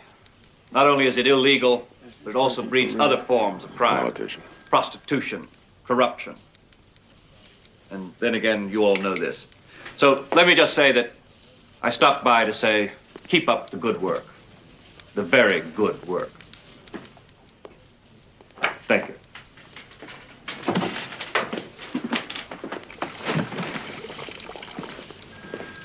Your lieutenant explained to me about how you took the lookout. I'd call that good old police technique, Sarge. McCormick, why don't you can all that crud you dished out in there and save it till next year when you run for re-election? Did you have any problems? Fine. You sure you got him? The tickets? I got them. Now, hot dog, about our bet. I'll tell you what. I'll give you the Rams at 3. I got the Rams, but with 7. 7? The spread is 3. What are you trying to do, hustle me? All right, you bandit. You got 7. Now let's get going before we miss the kickoff. Dad? Thanks. Why? I still got a good bet with 7. I mean, thanks for giving up your golf today. I know about the tournament. Mr. Bain called while you were in the shower. Well, I'll tell you something, bandit. Something dumb. But I'd rather spend Sunday with you than play golf in the Masters. Now let's get... Wait a minute, where's the radio? Go get the radio. Man.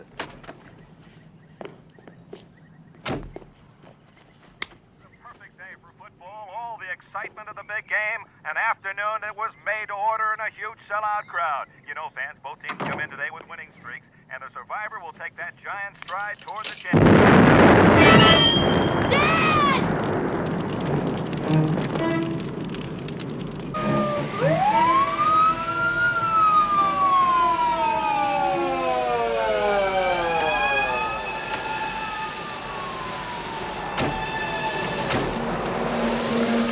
Hey, Paul. Glad communication got a hold of you two.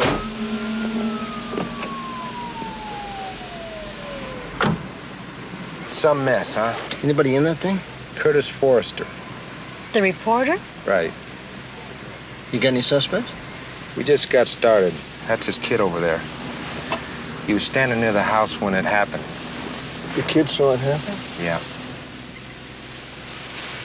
I need someone to question him and then transport him over to Barton Hall. Barton Hall? Paul, are you crazy? You can't let a kid go through an experience like this and then dump him at Barton Hall. What are you thinking about? That's terrible. What about his family? Has he got any relatives? That's the problem. There is no one. His mother died 2 years ago. We've already contacted probation. He's got to go to Barton Hall until they can line up a foster place, home. So meanwhile, we just question the kid, then dump him at the hall, is that it? Paul, can't you just turn him over to juvenile? Pepper, what I need is a woman's touch. You're the only female investigator that's not tied up today. Juvenile's got no one available. I'd like to help the kid, Pep, but his old man was a reporter. He might have been onto something big. You're it, and that's all there is to it. All right. We'll question him, but we're not going to dump him off at that place like a piece of baggage.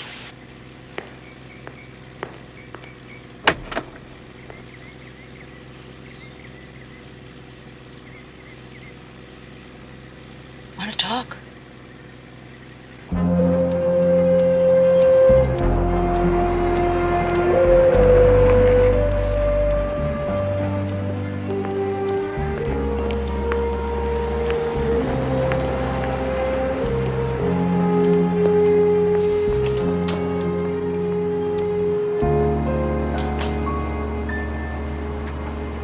This is it? Yes, it is.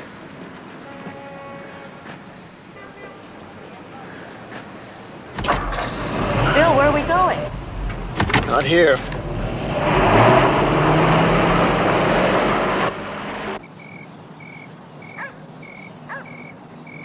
Probation know he's here. I mean, the boy's been through hell. It could be weeks before he's able to open up to anybody. You know, it's just gonna take a while for him to face what's happened. You should take this in and talk to him. The department is gonna come down in the middle of your back for hiding him here, and you forget it's not our case. It's homicides. How quickly you forget. Go in and talk to him. Here.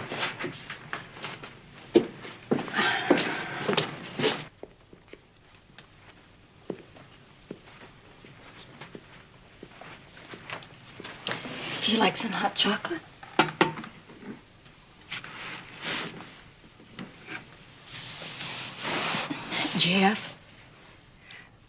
Jeff, we need your help to find out whoever is responsible for your father's death.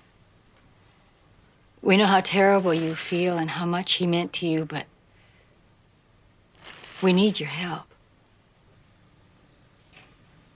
Jeff?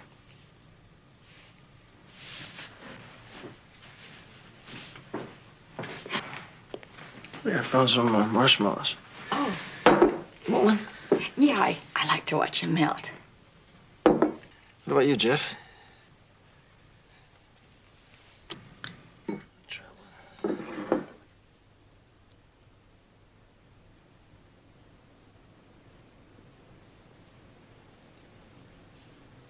Jeff, we think your dad was mixed up in something pretty big. You have any idea what it could have been? I mean, I really want to catch the guy that did that to your dad. And I promise you something, I will. But I can't do it by myself.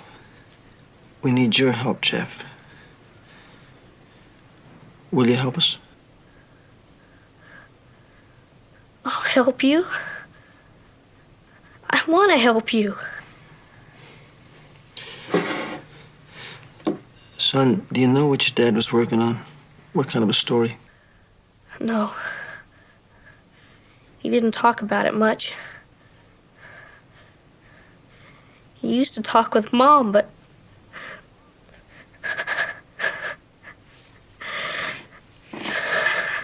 It's okay, Jim. It's okay.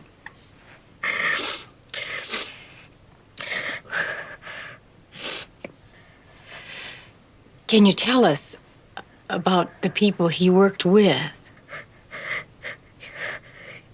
You mean on his own? Yeah. He had an informant. He used to talk with him on the telephone. They used to meet all the time. Do you know his name, where he lived, anything like that?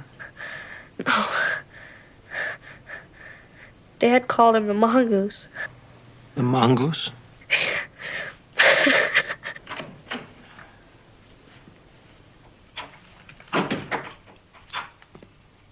He asleep? Yeah. Nice kid. He's a good kid, isn't he? Did you ever turn the heat on in this place? You cold?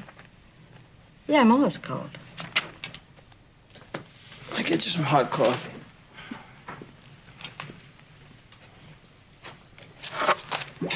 You know something? What? I saw a side of you I never noticed before tonight. Oh, like what? Like I make cold coffee? No, that you'd make a good father. Yeah? Yeah. Jeff got a lot of strength from you.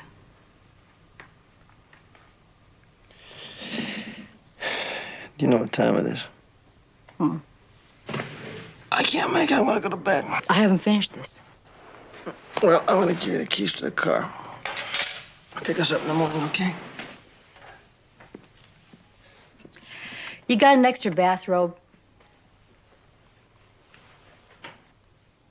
I love to sleep in men's bathrobes.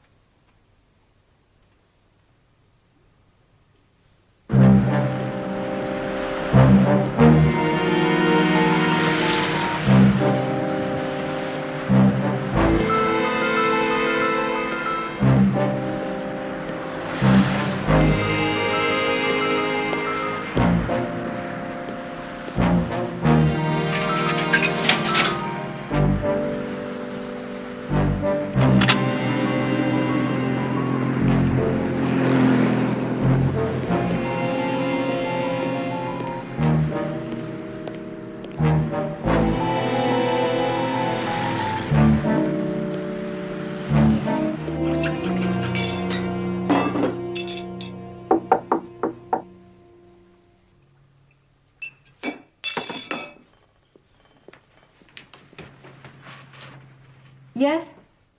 I'm from the probation department. Sergeant Crowley? No, Sergeant Pepper Anderson. I'm Mary Snyder, juvenile probation officer. I've come for the boy. You realize you were supposed to transport him to Barton Hall last night. The boy is here. Yes, he is here. I made some coffee. Why don't You don't have to explain your behavior to me, Sergeant. This is a juvenile court order for the return of Jeffrey Forrester. Hey, Pep, how about... Bill, this is Mary... Snyder. I'm with probation. I've explained to your friend why I'm here. The boy's asleep. Would you please wake him?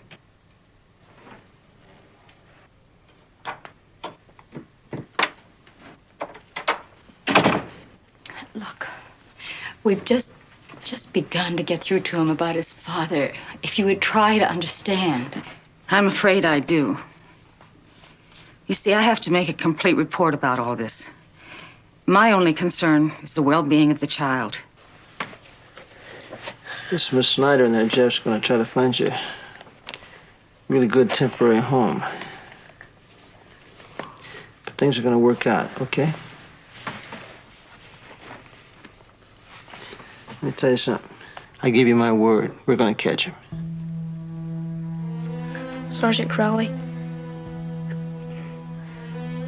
I just want you to know that my dad was a good reporter because he could relate to people.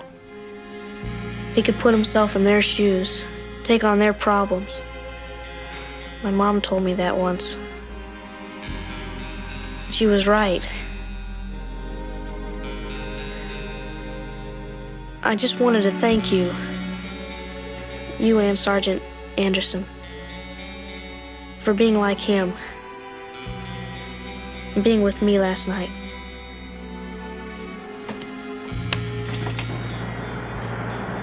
Where is Jeff? I called everywhere. He's with the probation department. They're trying to find him a suitable home. A suitable home? That's right, sir. Mrs. Longley, find out who the chief probation officer is and get him on the line.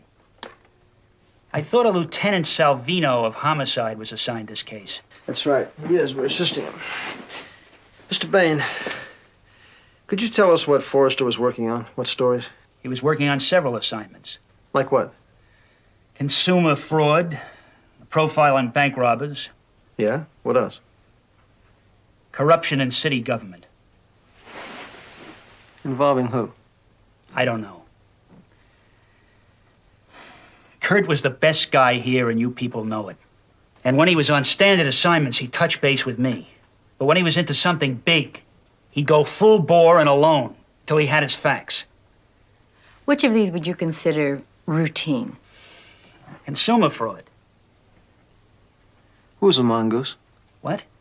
Jeff mentioned that his father was working with somebody called the Mongoose. Who is that, Mr. Bain? I'm sorry, I don't know. Now, if you do, this is hardly the time to remind us of freedom of the press. Sergeant Anderson, Kurt was more than just an employee here. He was a close personal friend. And this paper would go to any extreme to find his killer. Then why did you look away when we mentioned the Mongoose? Well, this Mongoose, as Kurt chose to call him, was just a faceless name to me, to all of us here. We don't know who he is. Then how did they communicate? Well, this Mongoose would call and set up appointments. That much I do know. Mongoose always phoned Forrester? Right. And then they'd obviously meet and, Oh, yes, put him on. Mr. Olin? Yes, I'm calling about Jeff Forrester. When? Keep me posted. If there's anything this paper can do, call me. Jeff's run away.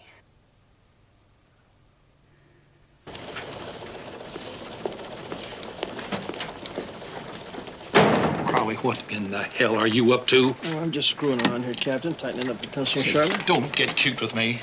That boy, you took him to your apartment, didn't you? Said to Barton Hall, you and your partner. Which partner? I'm kind of heavy on partners. I said, don't get cute. Yeah, well, Captain, let me tell you something. Now, what I do in my off-duty hours is my business. You got no right to even question about my personal life. When you violate the rules and subject the department to outside criticism and interfere with an important investigation, I've got every right. Now, Crowley, I'm telling you, you take those files back to homicide, give them to Salvino, and you get out of this. And stay out of Chinatown. You could have lost up that raid, too.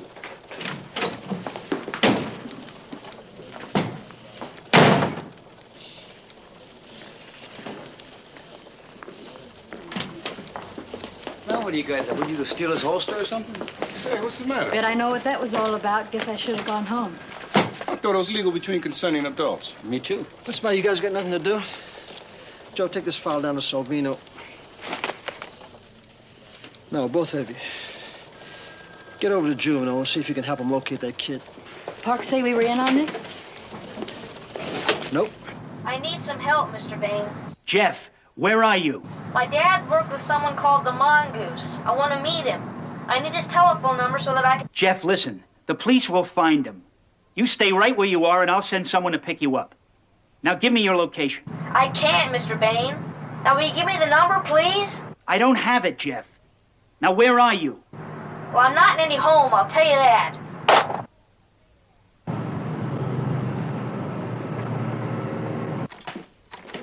All right, Morris, how about it? Look, Bill, like I told you before, you don't give me the court order, I cannot give you the tolls. Now, I'm sorry, but that's company Morris, policy. like I told you before, Pepper is with the judge right now. She'll be here any minute. I'm sorry. Sorry, hell, I got a 14-year-old kid out there looking for his father's killer. I want Forrester's tolls, Morris, and I want them now. Bill, please, sit down, relax, huh? You talk about your red tape.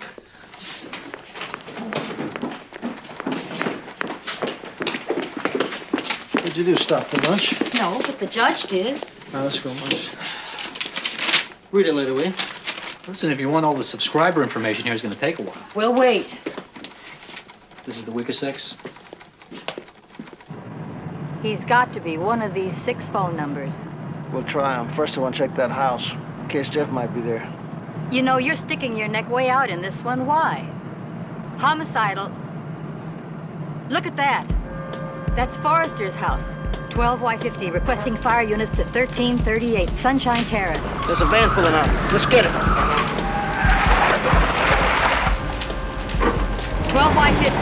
12Y50, requesting a clear frequency.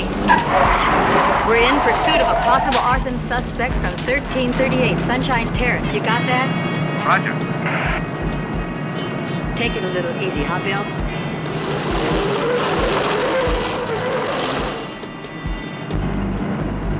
12Y50, suspect's vehicle is a 68 Ford van, light blue, license number, can you see it, Bill? 143. License number 143. Peter Charlie Edward. Peter Charlie Edward.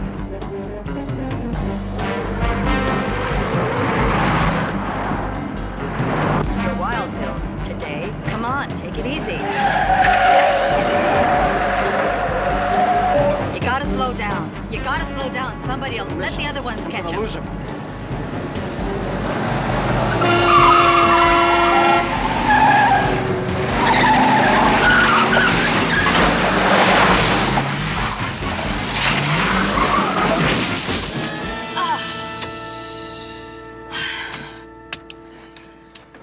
Y50 requesting a traffic unit. We had a little accident. Crowley was driving, of course. We're at the end of Sunshine Terrace in a ravine. Would you believe it? Suspect last seen heading westbound on Trent. You gotta change your driving habits. Get out of the car.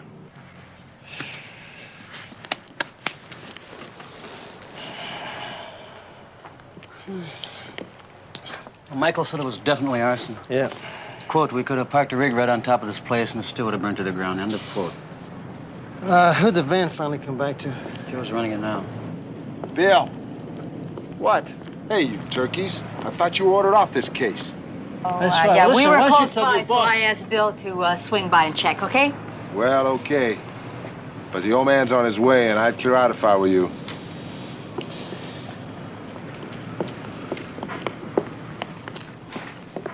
Hey, Bill. That van was stolen out of Las Vegas. Radio car just located it 6 blocks west of here. What about the driver? No luck, but they recovered 2 empty gas cans. They called Prince? They're en route.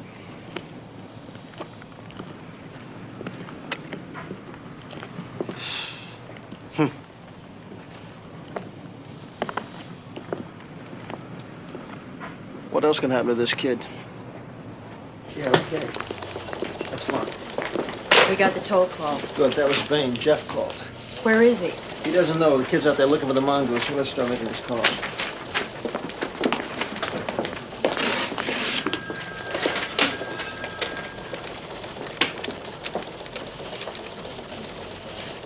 I'd like to speak to the mongoose, please. Right, the mongoose. No, I'm not kidding. Yeah, well, you do the same, pal.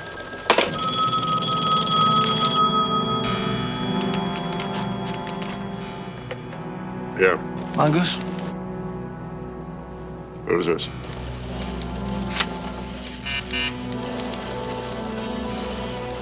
Police officer, I want to talk to you. Man, you gotta be crazy. I can't meet you. I'm being watched. Okay, then I'll come meet you. You know where I live? Look, buddy, I told you I'm a cop. I've already run your number. Sure, I know where you live. Yeah, all right.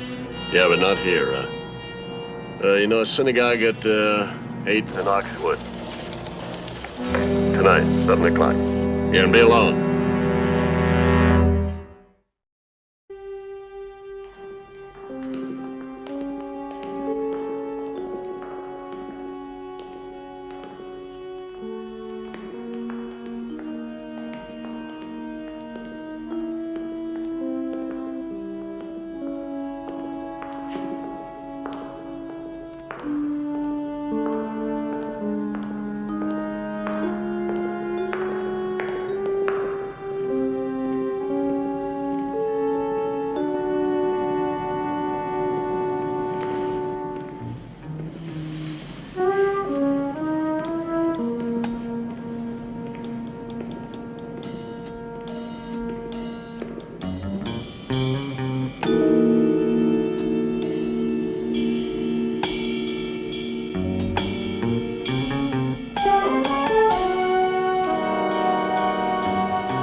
You, Jerome?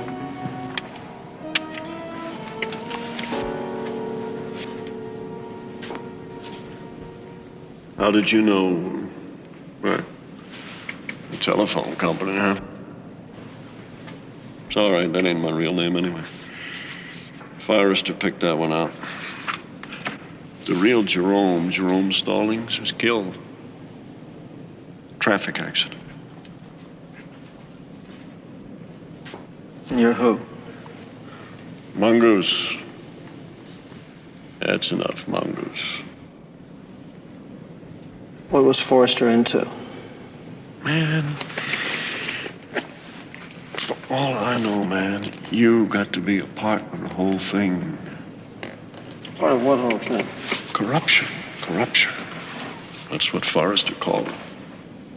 That's all I know. Look, pal, now you get to the bottom line, or we're gonna go down to the station, print you, and then we'll find out just who you really are. You get my message? Right. John McCormick, your esteemed councilman, he's in debt. He's a big loser. Some local bookies, some that ain't so local. And what? And he's getting paid off. A big gambling syndicate to keep the heat off of Chinatown. It's a Chinese syndicate. And you gotta know that he's working with somebody right inside your own department.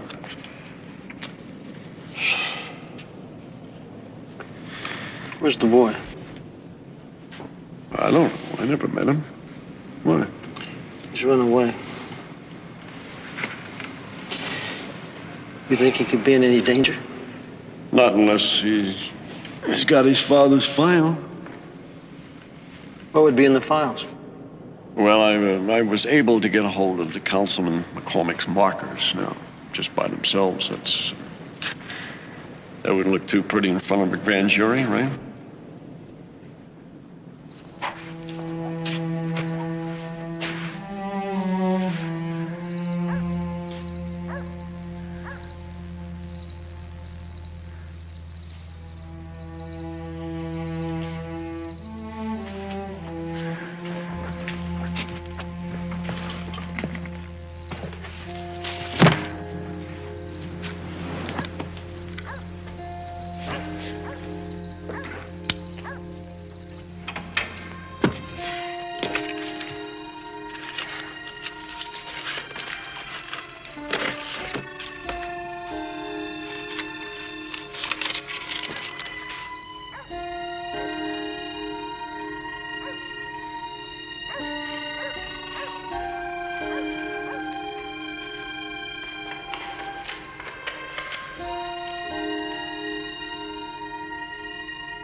There he is. You want to tell him first about his grandson?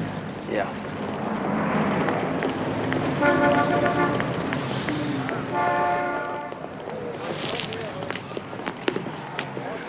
You have news of my grandson. Lee, we have some bad news for you. Your grandson's dead, Lee. He was found in San Francisco, a drug overdose. It is as I feared. I have relatives there that can bring him home. Is there anything we can do? No. I have already caused you both much trouble. I will tell his mother. It is a family matter. Lee, there's another young boy who's in trouble. His father was murdered, and I'm afraid that some of your people are involved. We need your help, Lee. What can I do? Good evening. How's the Shui Mai tonight? Please, come with me.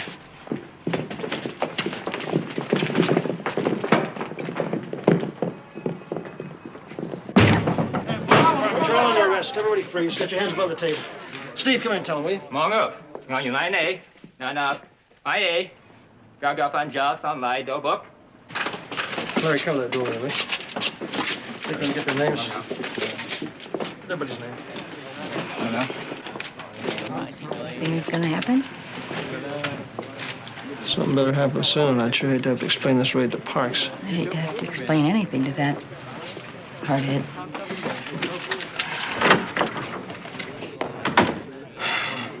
Come out.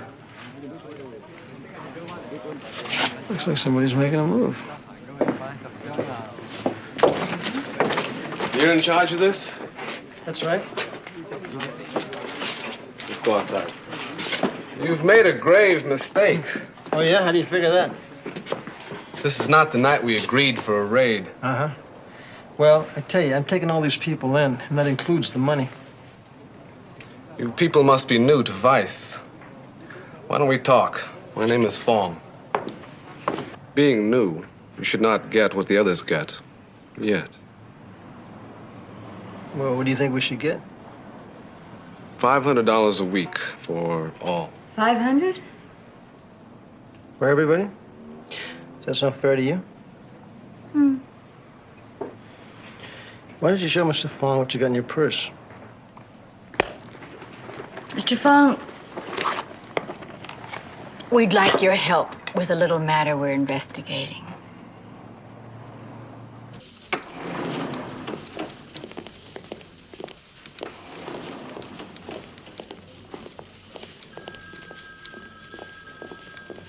Yes, I will do it. Okay, thank you. How can I help you? I'd like to see either Sergeant Anderson or Sergeant Crowley. I'm sorry, they're both out. Can I help you? Can I have a pencil? Will a pen do? Sure. Front desk, Officer Boyer speaking.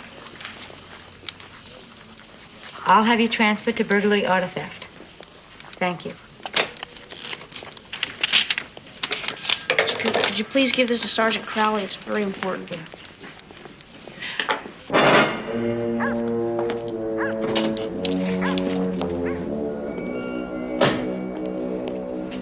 Okay, let's go. I got places to go and people to see. You should learn to better schedule your time. Or when we hurry, we are more prone to mistakes. You're a regular fortune cookie, you know that? Well, hey, you guys. For a minute, I thought you were a couple of 211 artists. What are you doing here? We were about to ask you the same thing. Meeting a snitch. What's in the sack, Jack? Leechy nuts. A friend I know likes them, and What a whip. You like lychee nuts? You know, that was real stupid of you. I bet you had more smarts than this, wasn't it? Okay, you got it. You're under arrest. Crowley, I have read every manual there is on interrogation. You're wasting your time. Book me. What's criminal conspiracy doing on this anyway? I mean, where's internal affairs, huh? Oh, I get it. Conspiracy to commit gambling. Well, that's worth about a $50 fine. What about conspiracy to commit murder? You're crazy. You know what a guy gets when we bust him for gambling? A $10 fine. The law is a joke. Nobody cares. So when I got offered $100 a week to do the same thing I've been doing for 5 years, well, why not? But get off this thing about murder. Did you know Curtis Forrester? Sure, a hell of a nice guy. Well, we think your politician friend may have killed him. Or had him killed. McCormick, come on. He was about to expose him, Wagner. And your involvement in Chinese gambling interests. Crazy. You believe this? You recognize that? Sure, it's McCormick's phone number, so. These are Forrester's tolls. He phoned McCormick 3 days before he was killed. Obviously to confront him with the story. My name is Jeff Forrester. My dad was Curtis Forrester. Yes, he had your name and number in an appointment book of his. Could we meet someplace? I have to talk to you. Yes, sir? Okay. Thank you. Crowley, I won't bore you with specifics. Do you have any idea what you're doing? Pepper, bring in those tapes, will you? Being new, you should not get what the others get. $500 a week, or all. 500? I'm sorry, Chief. We just don't know who was involved. Bill? Excuse me, I don't mean to be rude, but Mr. Mossman here. I mean, what is the Attorney General's interest in this case? Forrester went to them, for obvious reasons. I've been studying your techniques, Sergeant. Do you conduct all your investigations in this fashion? In what fashion? Unilaterally? I think the important thing right now is to get the job done. And we got two immediate problems. Find Jeff Forrester and bust McCormick. Yeah, Joe, what do you want? Excuse me. Forrester boy left it at the desk for you. Sergeant Crowley, I have most of my dad's files. I'm going to meet with someone who may help. I'll keep in touch. Sorry I missed you, Jeff. Joe, you and Pete get a team together. Check every hotel in the downtown area. What kept you? Fong was late. Taking care of it. There won't be any more. What's that supposed to mean, Wagner? Well, it's simple. We had an agreement. I take care of the games. You keep everything in line. Well, Councilman, you went too far. It seems you're involved in a murder. Curtis Forrester? You've been smoking some of that weed that you boys confiscate. I know he talked to you. I've seen his tolls. And I know he was about to give us some big headlines.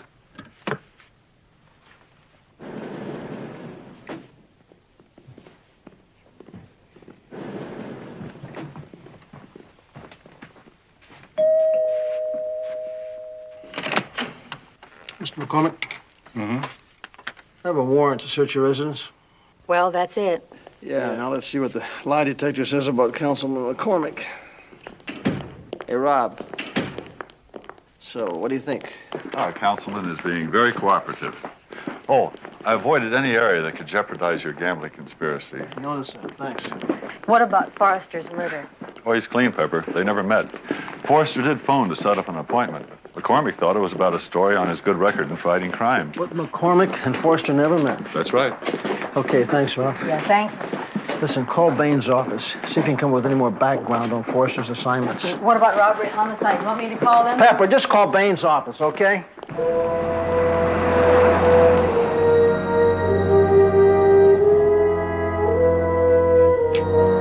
Okay, Forrester was here on the 19th. Mr. Hawley, what was his primary interest with the Bureau?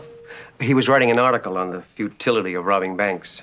You know, because of the security, cameras, everything. We solved about 9 out of 10, which is pretty bad odds for a crook. And he also looked through the outstanding suspect files. That's suspects that are photographed during actual robberies have been identified, but haven't been arrested yet. Do you have that file in this office? Oh, yes, we do. Could I see it? Oh, certainly.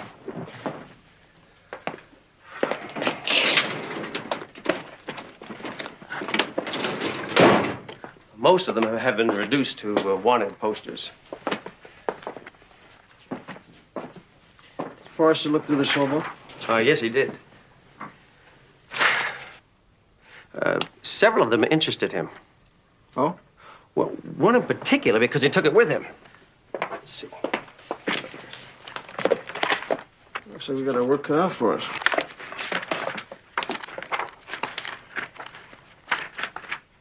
Yeah, he took a copy of that with him.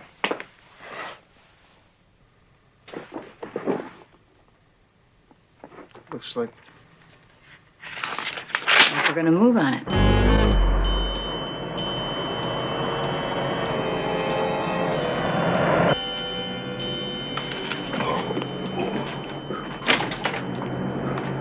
Bill, the manager thinks the boy is staying here.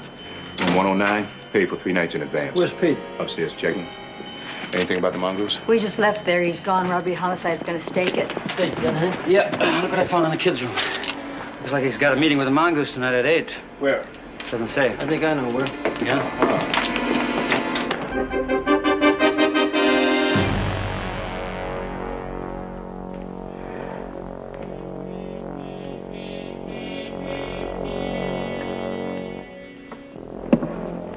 Jeff, over here.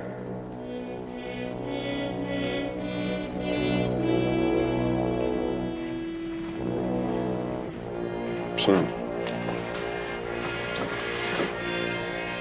You wanted to talk? You worked with my father. I thought you might be able to tell me what he was working on. Sure, sure.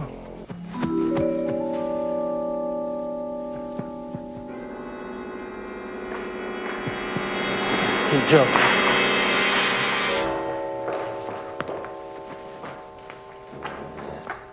Pep, take that aisle.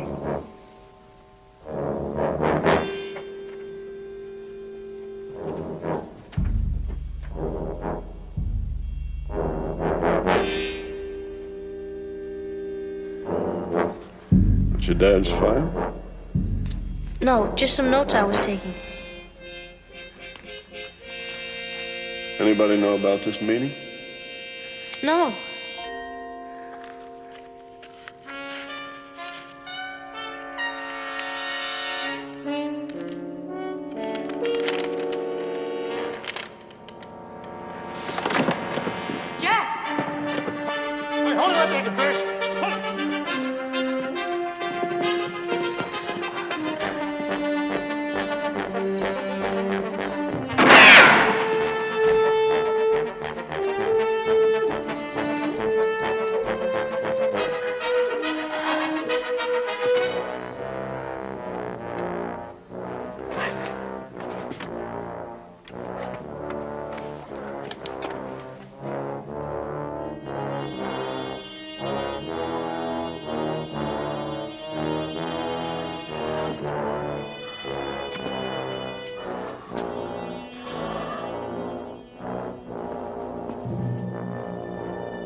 What happens to Jeff now?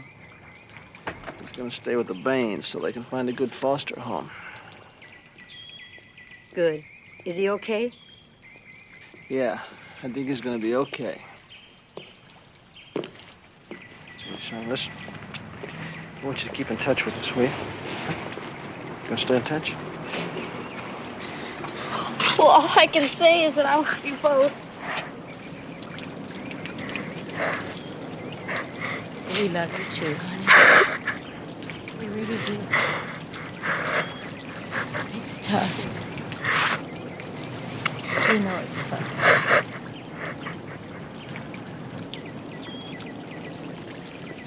Hey, Jeff, listen, what do you say I got this Sunday off. Why don't I come by and pick you up? Spend the day together, okay?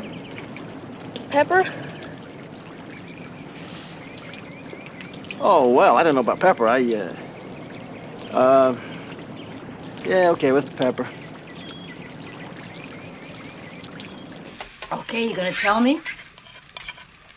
It's very simple. First you fry your sausages, then you add your peppers, your mushrooms, your garlic, That's your not parmesan. what I mean. Smell this. Huh? You're evading the issue. You broke every rule in the book. I felt sorry for the kid, just like you did. No, there's more to it than that. Come on, why? Well, you want the story of my life? You already know that. You never talk about when you were a little boy. You never talk about when you were a little girl. I never was a little girl. I'll buy that. Bill. Okay, I was in a home. Like Bart. No, it's probably worse than Bart. You wouldn't believe what goes on in some of those places. I wasn't going to let that happen to that kid. Want to go to San Francisco? When? Tonight. What are you talking about? I've already got the tickets. Are you kidding? I got 2 days of report writing to do.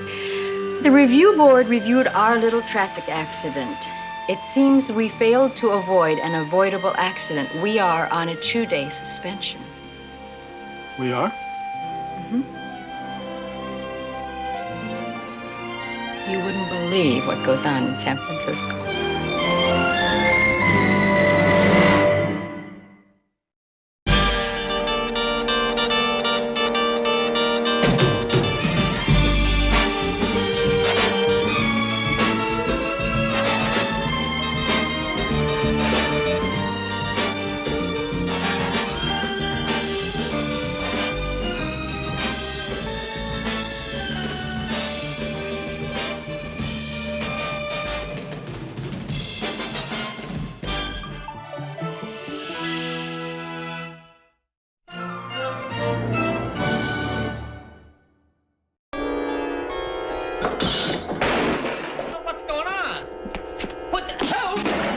You say you left Southern High because of student violence? That school, Sergeant Anderson, is out of control. Now, I'm sure your little girlfriend here doesn't want to see you get all messed up. So why don't you just pay up? Let me go! No! I didn't ask him to rape her. Listen to me, and you hear me good. Merely suggesting or encouraging the commission of that crime makes you guilty of that crime. Do you hear me?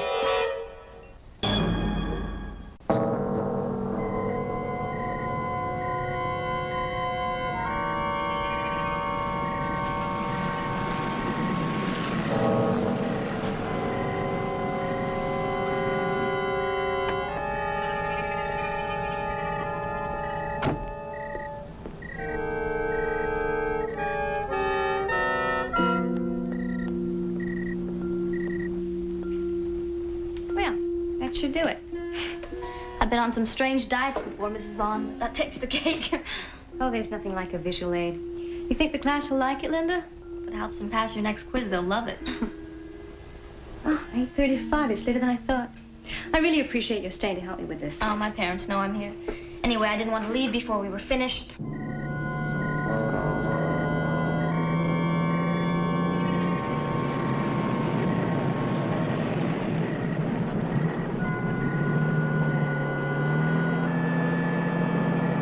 You wait. My husband will be here in a minute. We can walk you to your car. Okay. Does he pick you up every night? Almost. What's his name? Frank. Frank. What's he like? Well, he just happens to be the most handsome man in the world, I think.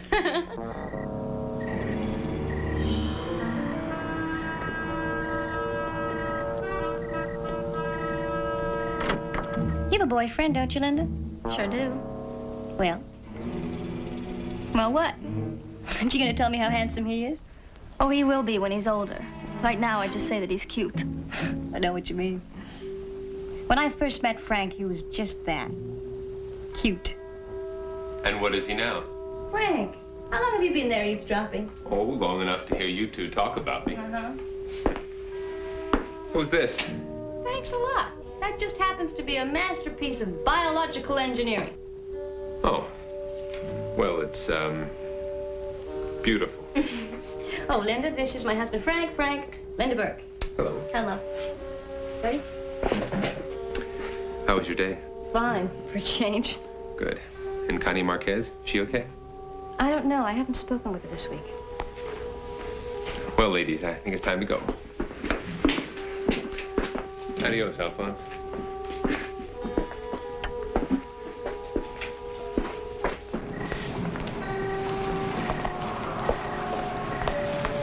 Doesn't Mr. Walker ever give up? Don't you know that some teachers are workaholics? Oh, look who's talking.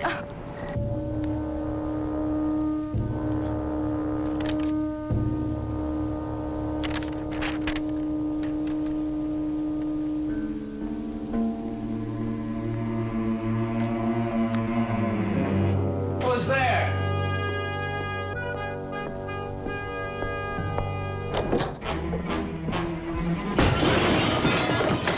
Hey, who is it? What's going on? What the hell? You're out of your mind!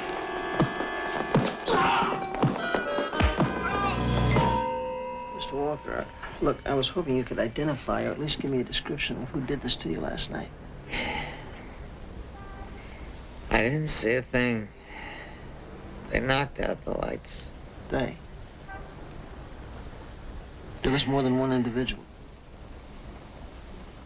Mr. Walker, sir, as far as we know, there were no witnesses. The janitor found you unconscious. There's got to be something you can tell me, right?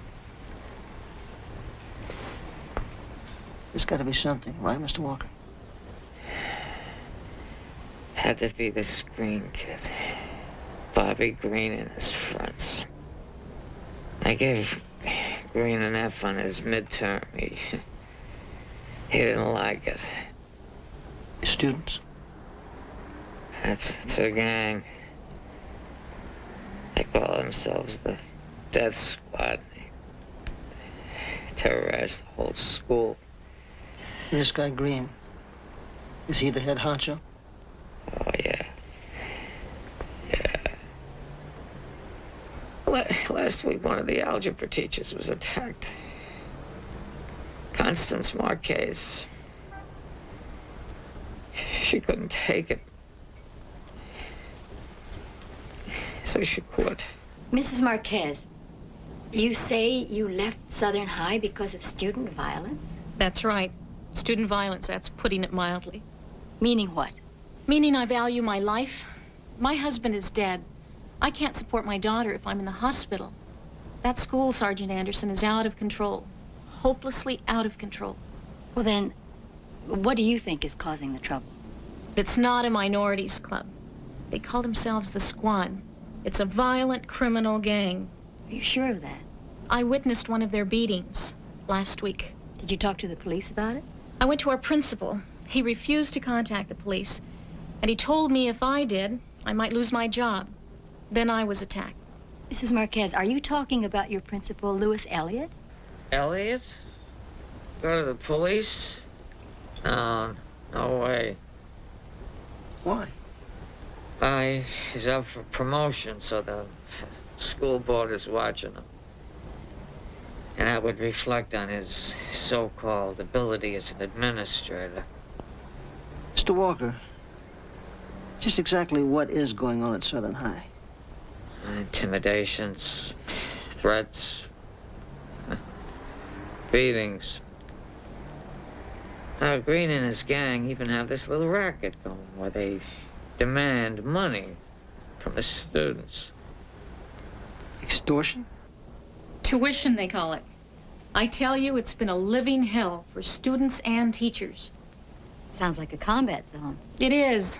And you can't teach in a jungle like that. You can't even defend yourself.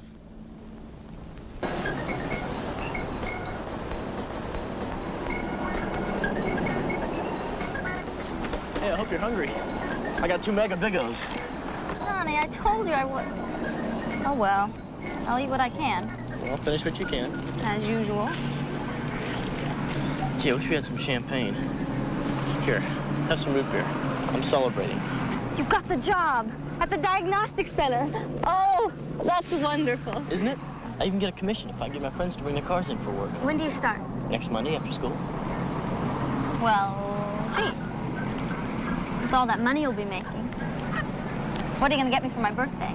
It's next week in case you forgot. How about a major tune-up?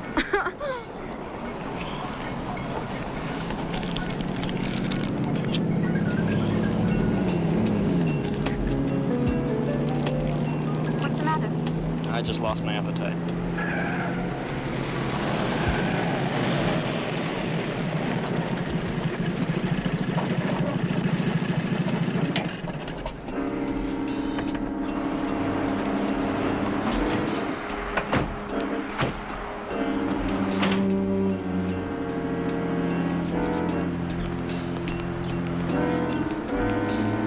Matthews, where you been? We've been looking all over for you. We're starting to get the feeling you're avoiding us. I owe you nothing. Wrong, buddy boy. You've been late with your tuition. Look, Matthews, I'm trying to be a nice guy. Now, I'm sure your little girlfriend here doesn't want to see you get all messed up. So why don't you just pay up? Buzz off. This guy just doesn't learn, does he, fellas? Well, I guess we're just going to have to teach you, Matthews. Hey, Bobby. You hungry? Yeah, as a matter of fact, I am a little hungry. Green, you're a scum. How'd you like to get cut? Bobby. Cops.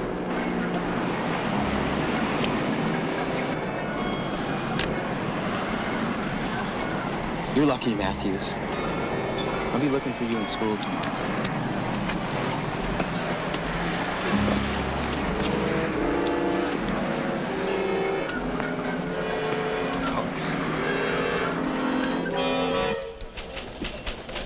Okay, hotshots, you got what you wanted. The department okayed your plans, and the superintendent of schools is making all the arrangements. Well, that's more like it. And nobody at the school knows anything, right? Except for Walker, he'll be working with us. And the chief went along with your idea about Walker. You'll be his substitute. Use the name Colleran. Bill Colleran. Gotcha. And Pepper, you will go undercover as an assistant school nurse. All right. Use the name Evelyn Gordon. Right.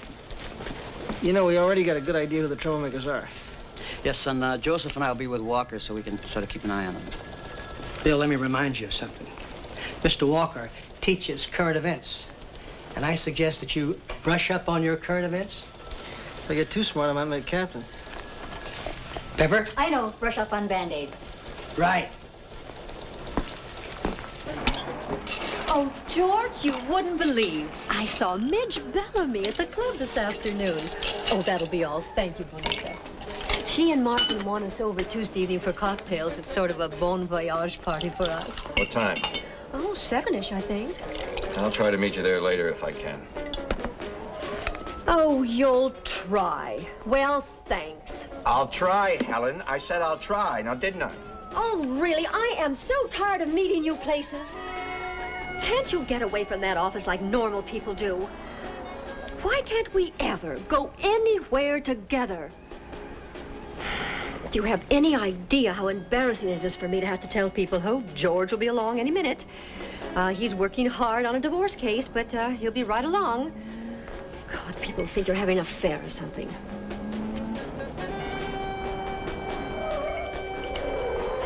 And what do you think, Helen?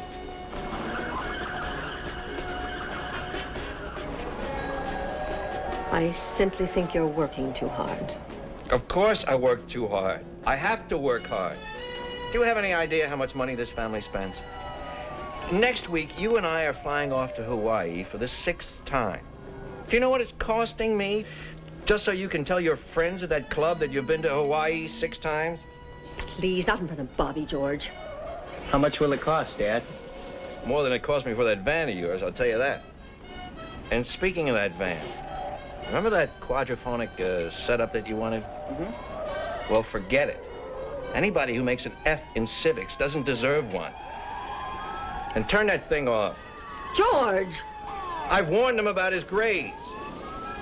Never watches a news program. Civics, mind you. Hell, all he has to do is pick up a newspaper once in a while. Even your mother reads the newspaper. Don't you, dear? Well, yes, certain sections. Where are you going? Out, where it's quiet and peaceful.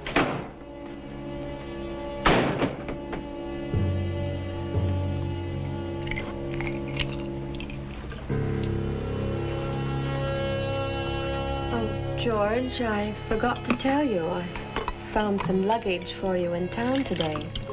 It practically matches mine.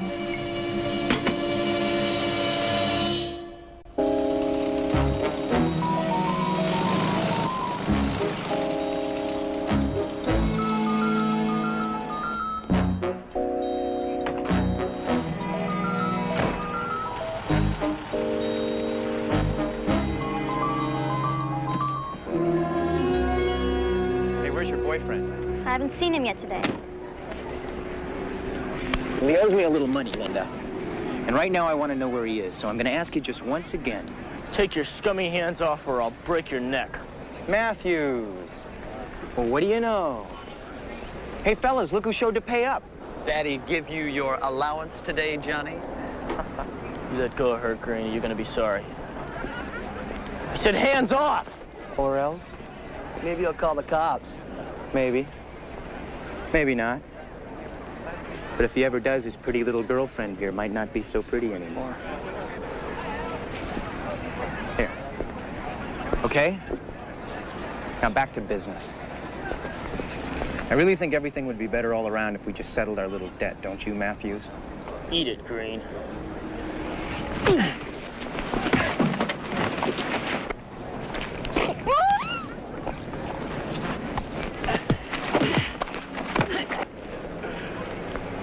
No, I really don't think you'll have any problems, Mr. Colleran.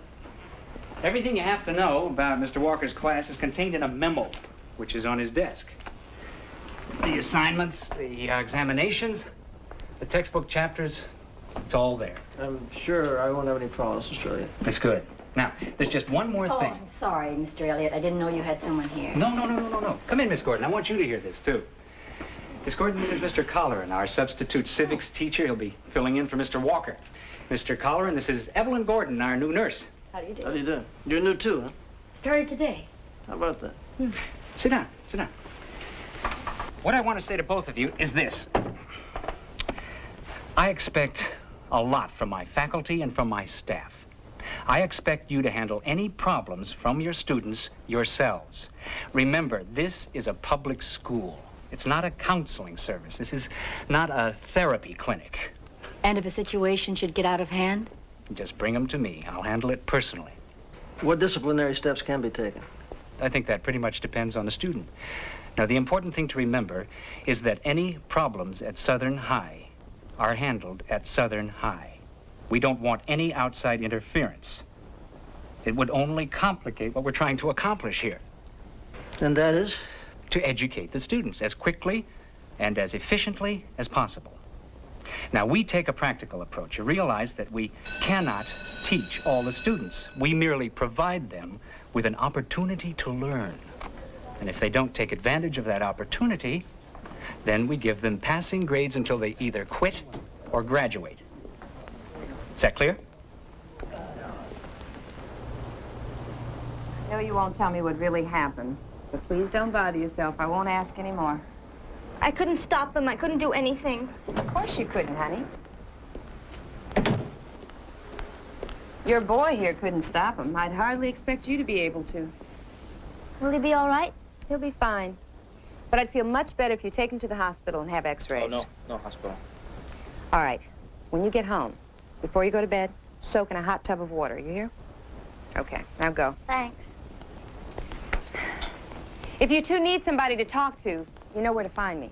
Okay. Those kids. What happened to him?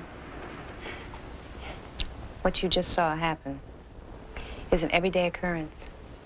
And I was just going to tell you how much I look forward to being here. Oh, you will. If you don't mind treating battlefield casualties. You want some advice? Get a job at a doctor's office or a hospital. You mean it's become that bad? Oh, it's worse. Honey, this school is a no man's land. That gang the squad? Oh, it seems somebody's warned you already. Oh, well, you know how you hear things. No, it's more than hearing things. That boy that was just in here, the gang did it to him. Well, he won't admit it. He's too terrified. Everybody's terrified of him. School property disappears as fast as we can get it in. Teachers beaten and threatened with guns and knives. Some students, I hear, pay for the privilege of attending school. What? Yeah. Some refuse. Last week, I had to send a boy to the hospital. Well, what kind of kids belong to this gang? Oh, empty kids. Mainly well-to-do, rich families. Kids with nothing except money.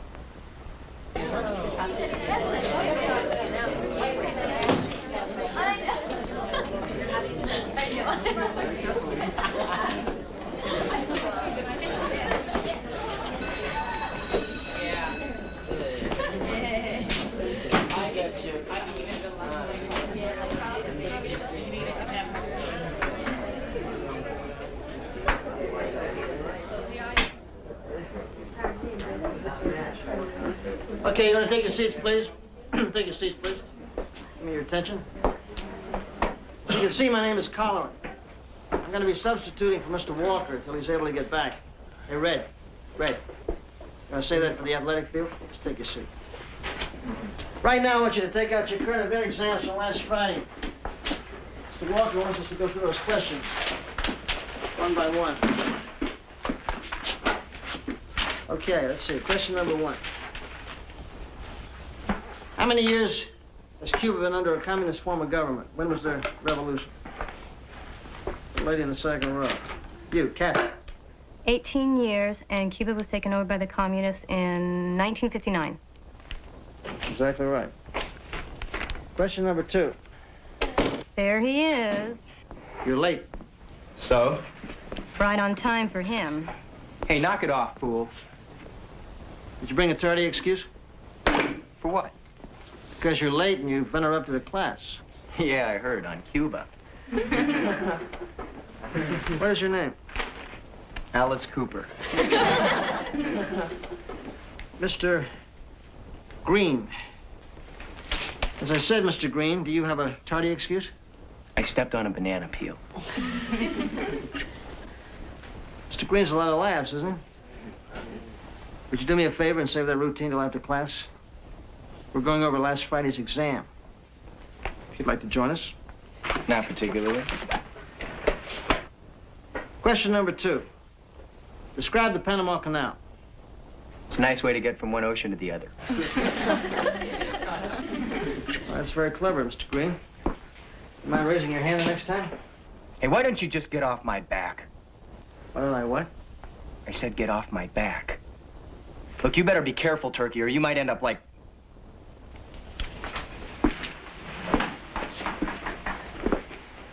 Yeah?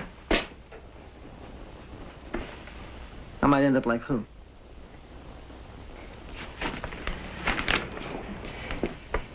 Let me tell you something. Now, I see that you and I are not going to be the best of friends. So you just stay out of my way. And then maybe I won't have to mash you and smear you all over the wall. Yeah. Question number 2. Excuse me, I'm sorry.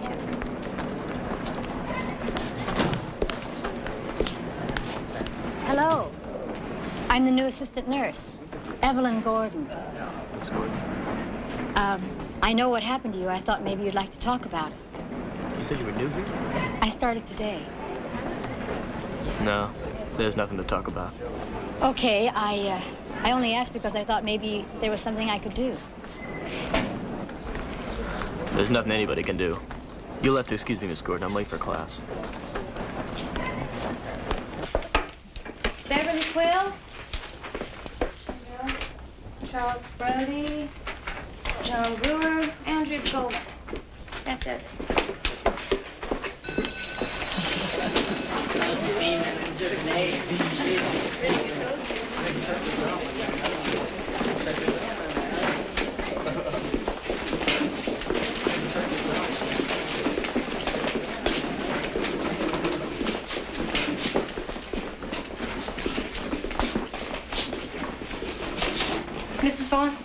talk with you a minute? All right. What about? What's this? You failed the assignment, Phyllis. You can't fail me. You didn't even try to do the assignment correctly, if at all. The grade is fair. It's not fair. All right. I'll tell you what. If you can turn this in to me tomorrow morning, correct and complete, I won't penalize you. Forget it. I'm not doing the assignment again. Look, I just want another grade. Now. I'm sorry. No. Mrs. Vaughn, see, this grade is the grade that I need to graduate. And my parents are planning on buying me this really nice car, too. You don't want to screw all that up. Please? If you don't graduate, Phyllis, it will be your fault, not mine. Now, if you want a better grade, you are going to have to do the assignment over again, and that's final. Okay, look, you know what you can do with your stinking assignment anyway. But, when a certain person finds out about this, I think you're going to be sorry. Well, I think you're going to be damn sorry, Mrs. Vaughn.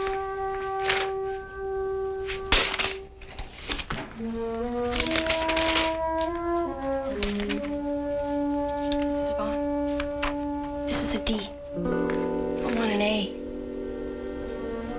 You must be mad. What a trip. Right then, I thought you were going to say, not even if my life depended on it. Get out. Go. Get out of here.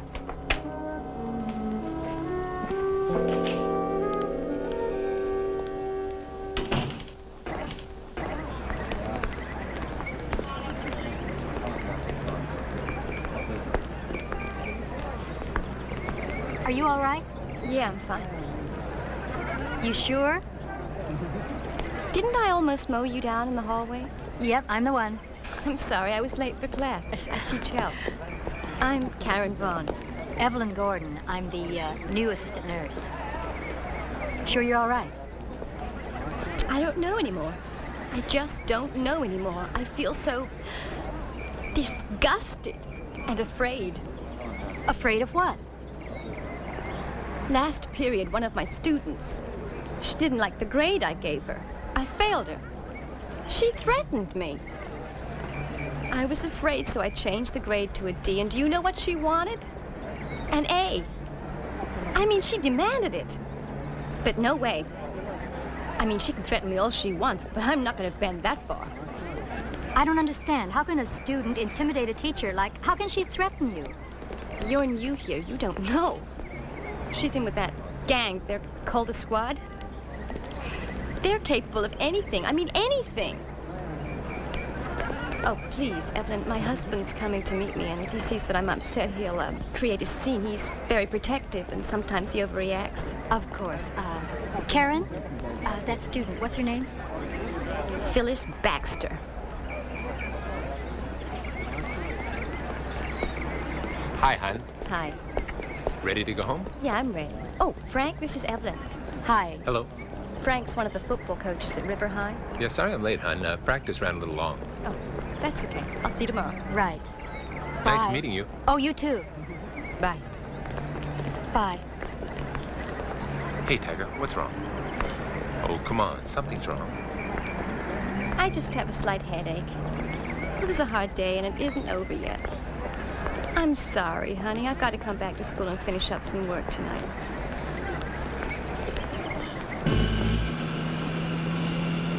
Oh, hey, there's a nice looking van.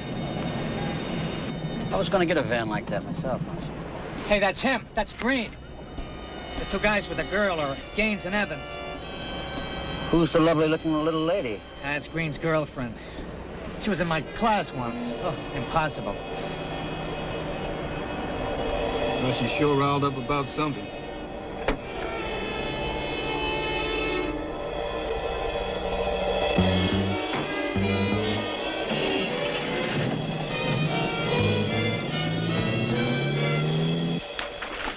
Pretty colorful private lives for punks.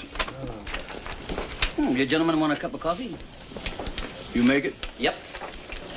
Not for me. How about you, Mr. Walker? No, thanks. Well, the professor and Florence Nightingale. Is that fresh coffee? I think so. Now, how are you feeling? A little better, thanks. Good. How'd you make out today? Listen, you got some real winners in that civics class. Oh, I told you. Well, here's the goods on our character. That Green looks like a real character. Oh, he's a sweetheart, let me tell you. The school nurse confirmed their extortion racket, all right. All the victims fall into her office every time they don't pay up. Well, all three have been busted on GTA, battery, and burglary.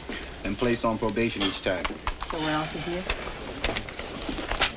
You know something? Now that's coffee. The boss likes it.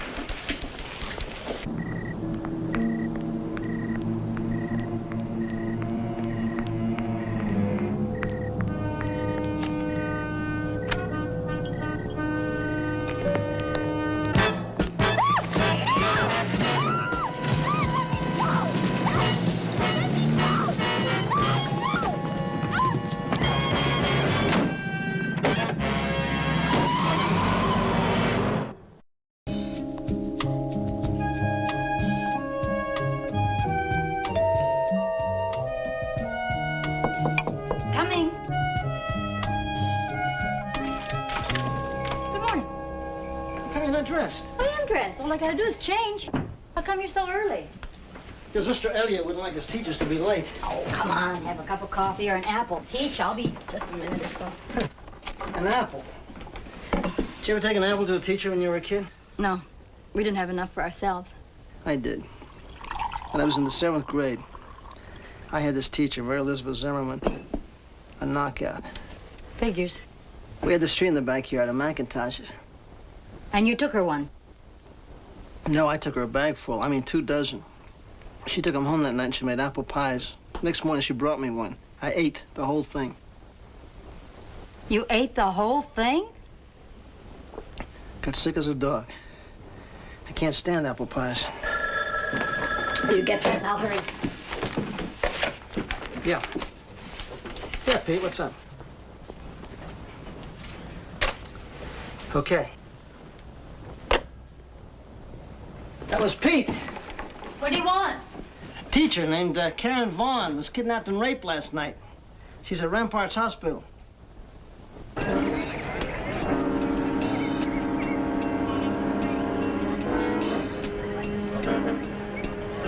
Hey.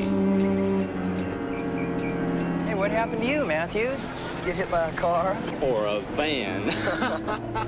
Well, how about your tuition? You got it? This chump owes us for the past 3 weeks. No kidding. Well, hand it over, deadbeat. Green, I told you, eat it.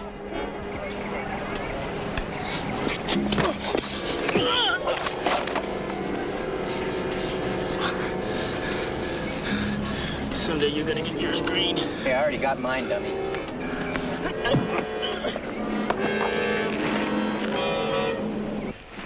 Dr. Mike Besser. Hey, don't go in there. She's still unconscious. Third floor, please. Say, don't I know you? Yes, we met at the school. Oh, yes. Evelyn?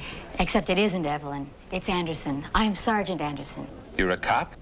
We have an undercover operation at the school. We're trying to end that gang violence. You're too late. Look, I'm If sorry you're a about what cop, happened. why don't you do your job?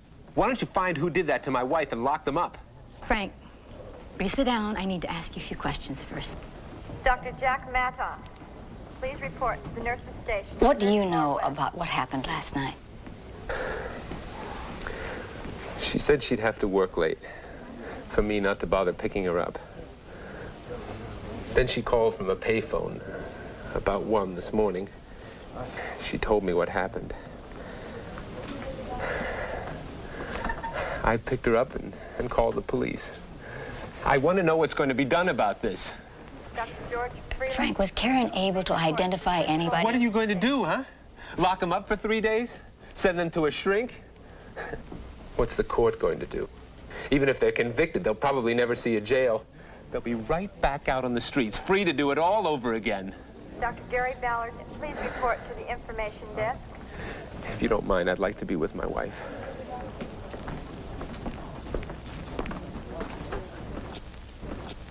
What is the meaning of infiltrating my school, carrying on like the CIA?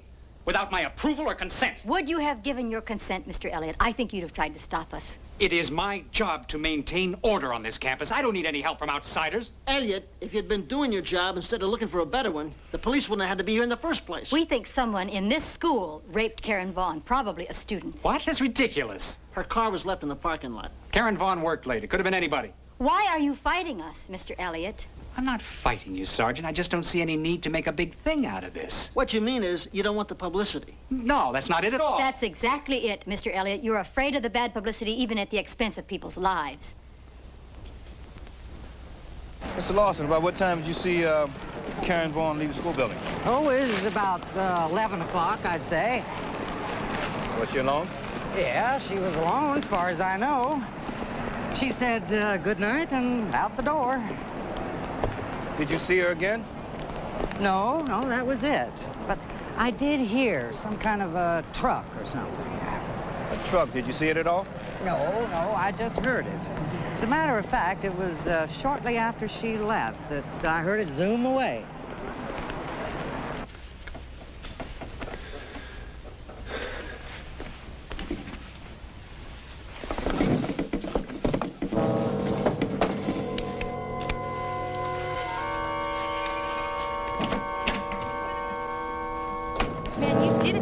Bobby, you really did it. Look, I think maybe we should just call the whole thing quits. Hey, you're the one. It was your idea to teach her a lesson. Yeah, teach her a lesson. Rape her? What kind of a moron are you? Look, baby, next time you get an F, don't come crying to me. Fine. You know, this whole thing's bugging me. There's cops that are nosing around here and they're asking questions. Bobby, they're gonna find you. They're gonna find you. I know it. Shut up. You make me sick. Yeah, well, I feel pretty sick. Did you have a good time, Bobby? Did you enjoy yourself? Enjoy what? What are you talking about? What do you think I'm talking about? Hey, knock it off, Phyllis. I'm telling you. Tell me. You're the one who did it, aren't you? You kidding? It was Bill and Ralph. I only drove the van. What, do you think I'm crazy? No, I think you're a liar. That's what I think. Who cares what you think anyway? You're nothing but a dumb slut anyway. Fine. If that's the way you feel about it, I'm gonna go to the police. End of discussion, baby. Well, I don't know about this, Crowley. You should know. You're the principal. Well, we're not supposed to open lockers without a legitimate reason. Elliot, you want me to start numbering the reasons for you? School administrators have the right to inspect lockers for the protection of other students. It's perfectly legal. It's true. Would you mind opening it, please?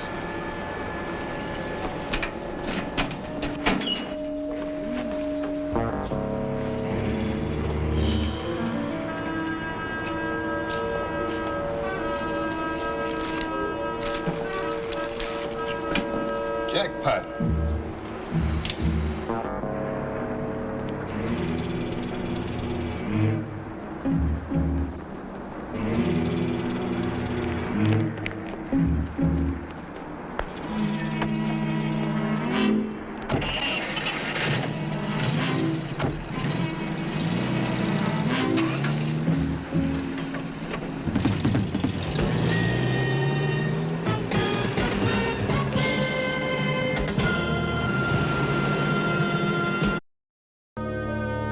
Hard to call you Sergeant. I was just getting used to Evelyn. Yeah, it's really Pepper. Okay, Pepper. What can I do for you? We know that one of the students threatened Karen Vaughn. Of course. Did you ever run across a Phyllis Baxter? Did I?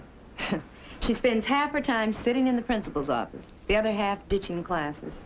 Would you say she's capable of carrying out a serious threat? Phyllis? I don't know. But her boyfriend, Bobby Green, he certainly is. You understand your rights as I've explained them to you? Do you want to talk to us without an attorney present? I didn't do anything. Therefore, I don't need an attorney. I didn't do anything, Mr. Elliott. Phyllis, you threatened Mrs. Vaughn, and a few hours later, she was raped. So? So we think it may have been the result of your threat. Well, that's crazy. Look, just because the woman gives me an F on my assignment, I'm sure I'm going to arrange to have her raped. Sure bet. Really terrific, you guys. Nobody said you arranged it. Maybe someone you know wanted to teach her a lesson for you. Got a little carried away. Someone I know? Yeah. Like who? Like Bobby Green? What a jerk. He's your boyfriend, at least. That's That's the impression everybody seems to have. Yeah, well, that impression is history. See, he was. Big deal. What him and his friends do is their business, not mine. I don't know anything. I think you do, Phyllis, and I want you to tell me right now. Right now! I'm not afraid of you. You listen to me, and you hear me good. You don't have to directly commit a crime. You don't even have to be there. Merely suggesting or encouraging the commission of that crime makes you guilty of that crime. Do you hear me? I hear you. I hear you. Oh, listen. See, I don't understand all this talk at all. Then maybe you can understand this, Phyllis. If you have basic knowledge of a crime, and you aid or conceal the person who committed that crime, then that makes you an accessory, Phyllis. You understand that, an accessory? I understand that.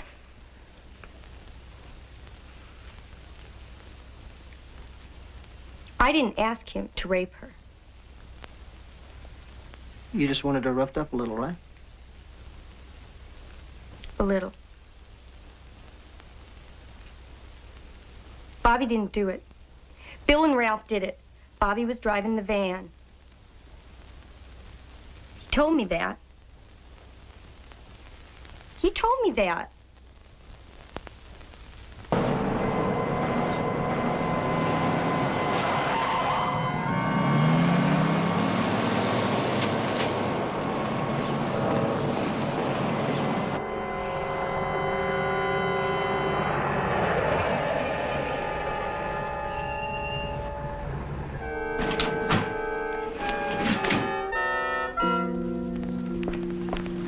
You guys.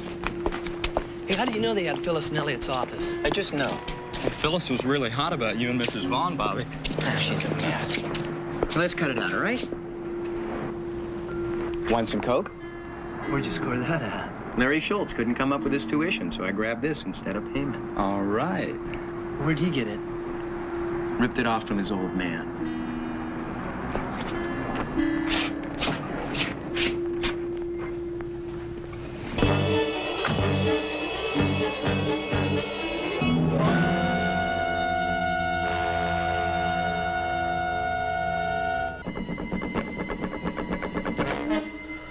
Where's Phyllis, anyway?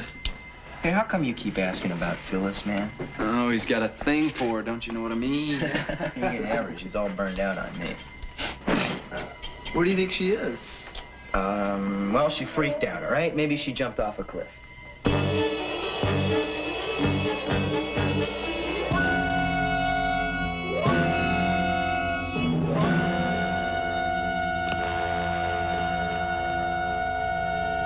You know, this stuff is really piling up around here, man.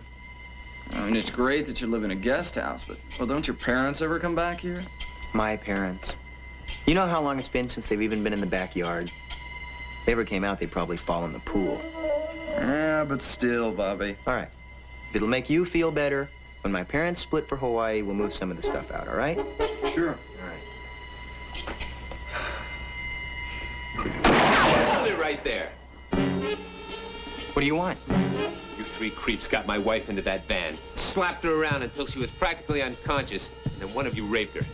Now, I want to know which one, or I'll kill all three of you. Yeah, you're full of... Go! He means it, Bobby! You bet I mean it, punk. Well, what if we won't tell you who did it? If the one I want speaks up, the other two don't have to die. Now, what about it, huh? Hey, it's all the same to me. 2 for 1, a real bargain. Tell him, Bobby, you're the one. Why should Billy and I have to die? Well done, Billy boy, well done. So you thought you'd avenge the little woman, eh, big man? Well, too bad. Oh, well, it'll be a noble way to die. Go! Yeah. Now, get over with him, traitor. Move it! Bobby. Well, what now? Well, what do you think, Billy boy? Him too? You got it, friend. Well, how? We'll drive to the desert. That's where we can lose the bodies. I'll pick him up and get him into the van. You two.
and Pete will take those other punks in the black and white.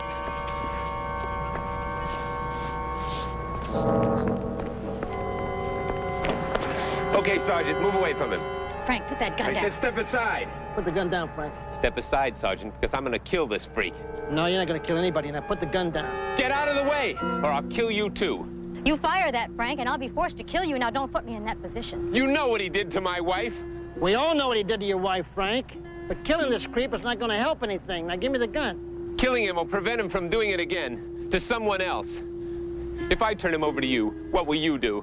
Frank, put it down. You're one step closer to ruining the rest of your life and Karen's. Now, rape is bad enough, but murder, for God's sake. Put it down. Give me the gun, Frank. Come on, give it to me.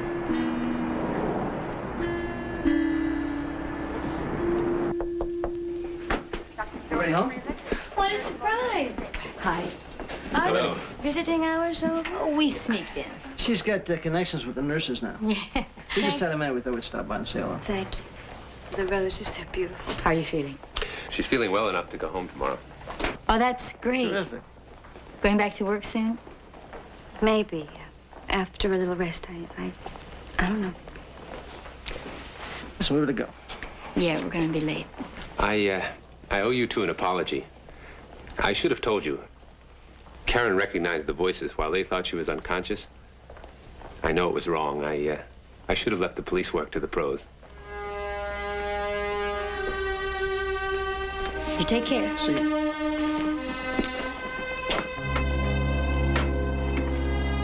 Why didn't he tell us what he knew? I mean, I don't... What is it with you men? You always want to be heroes. Oh, that's basic instinct, Pepper. See, that goes back to the caveman days. I mean, if a guy wanted something, he just went out and got it. You know, if he wanted a woman, he went out and grabbed one by the hair and dragged her home. What are you trying to say? I'd like to take you to dinner.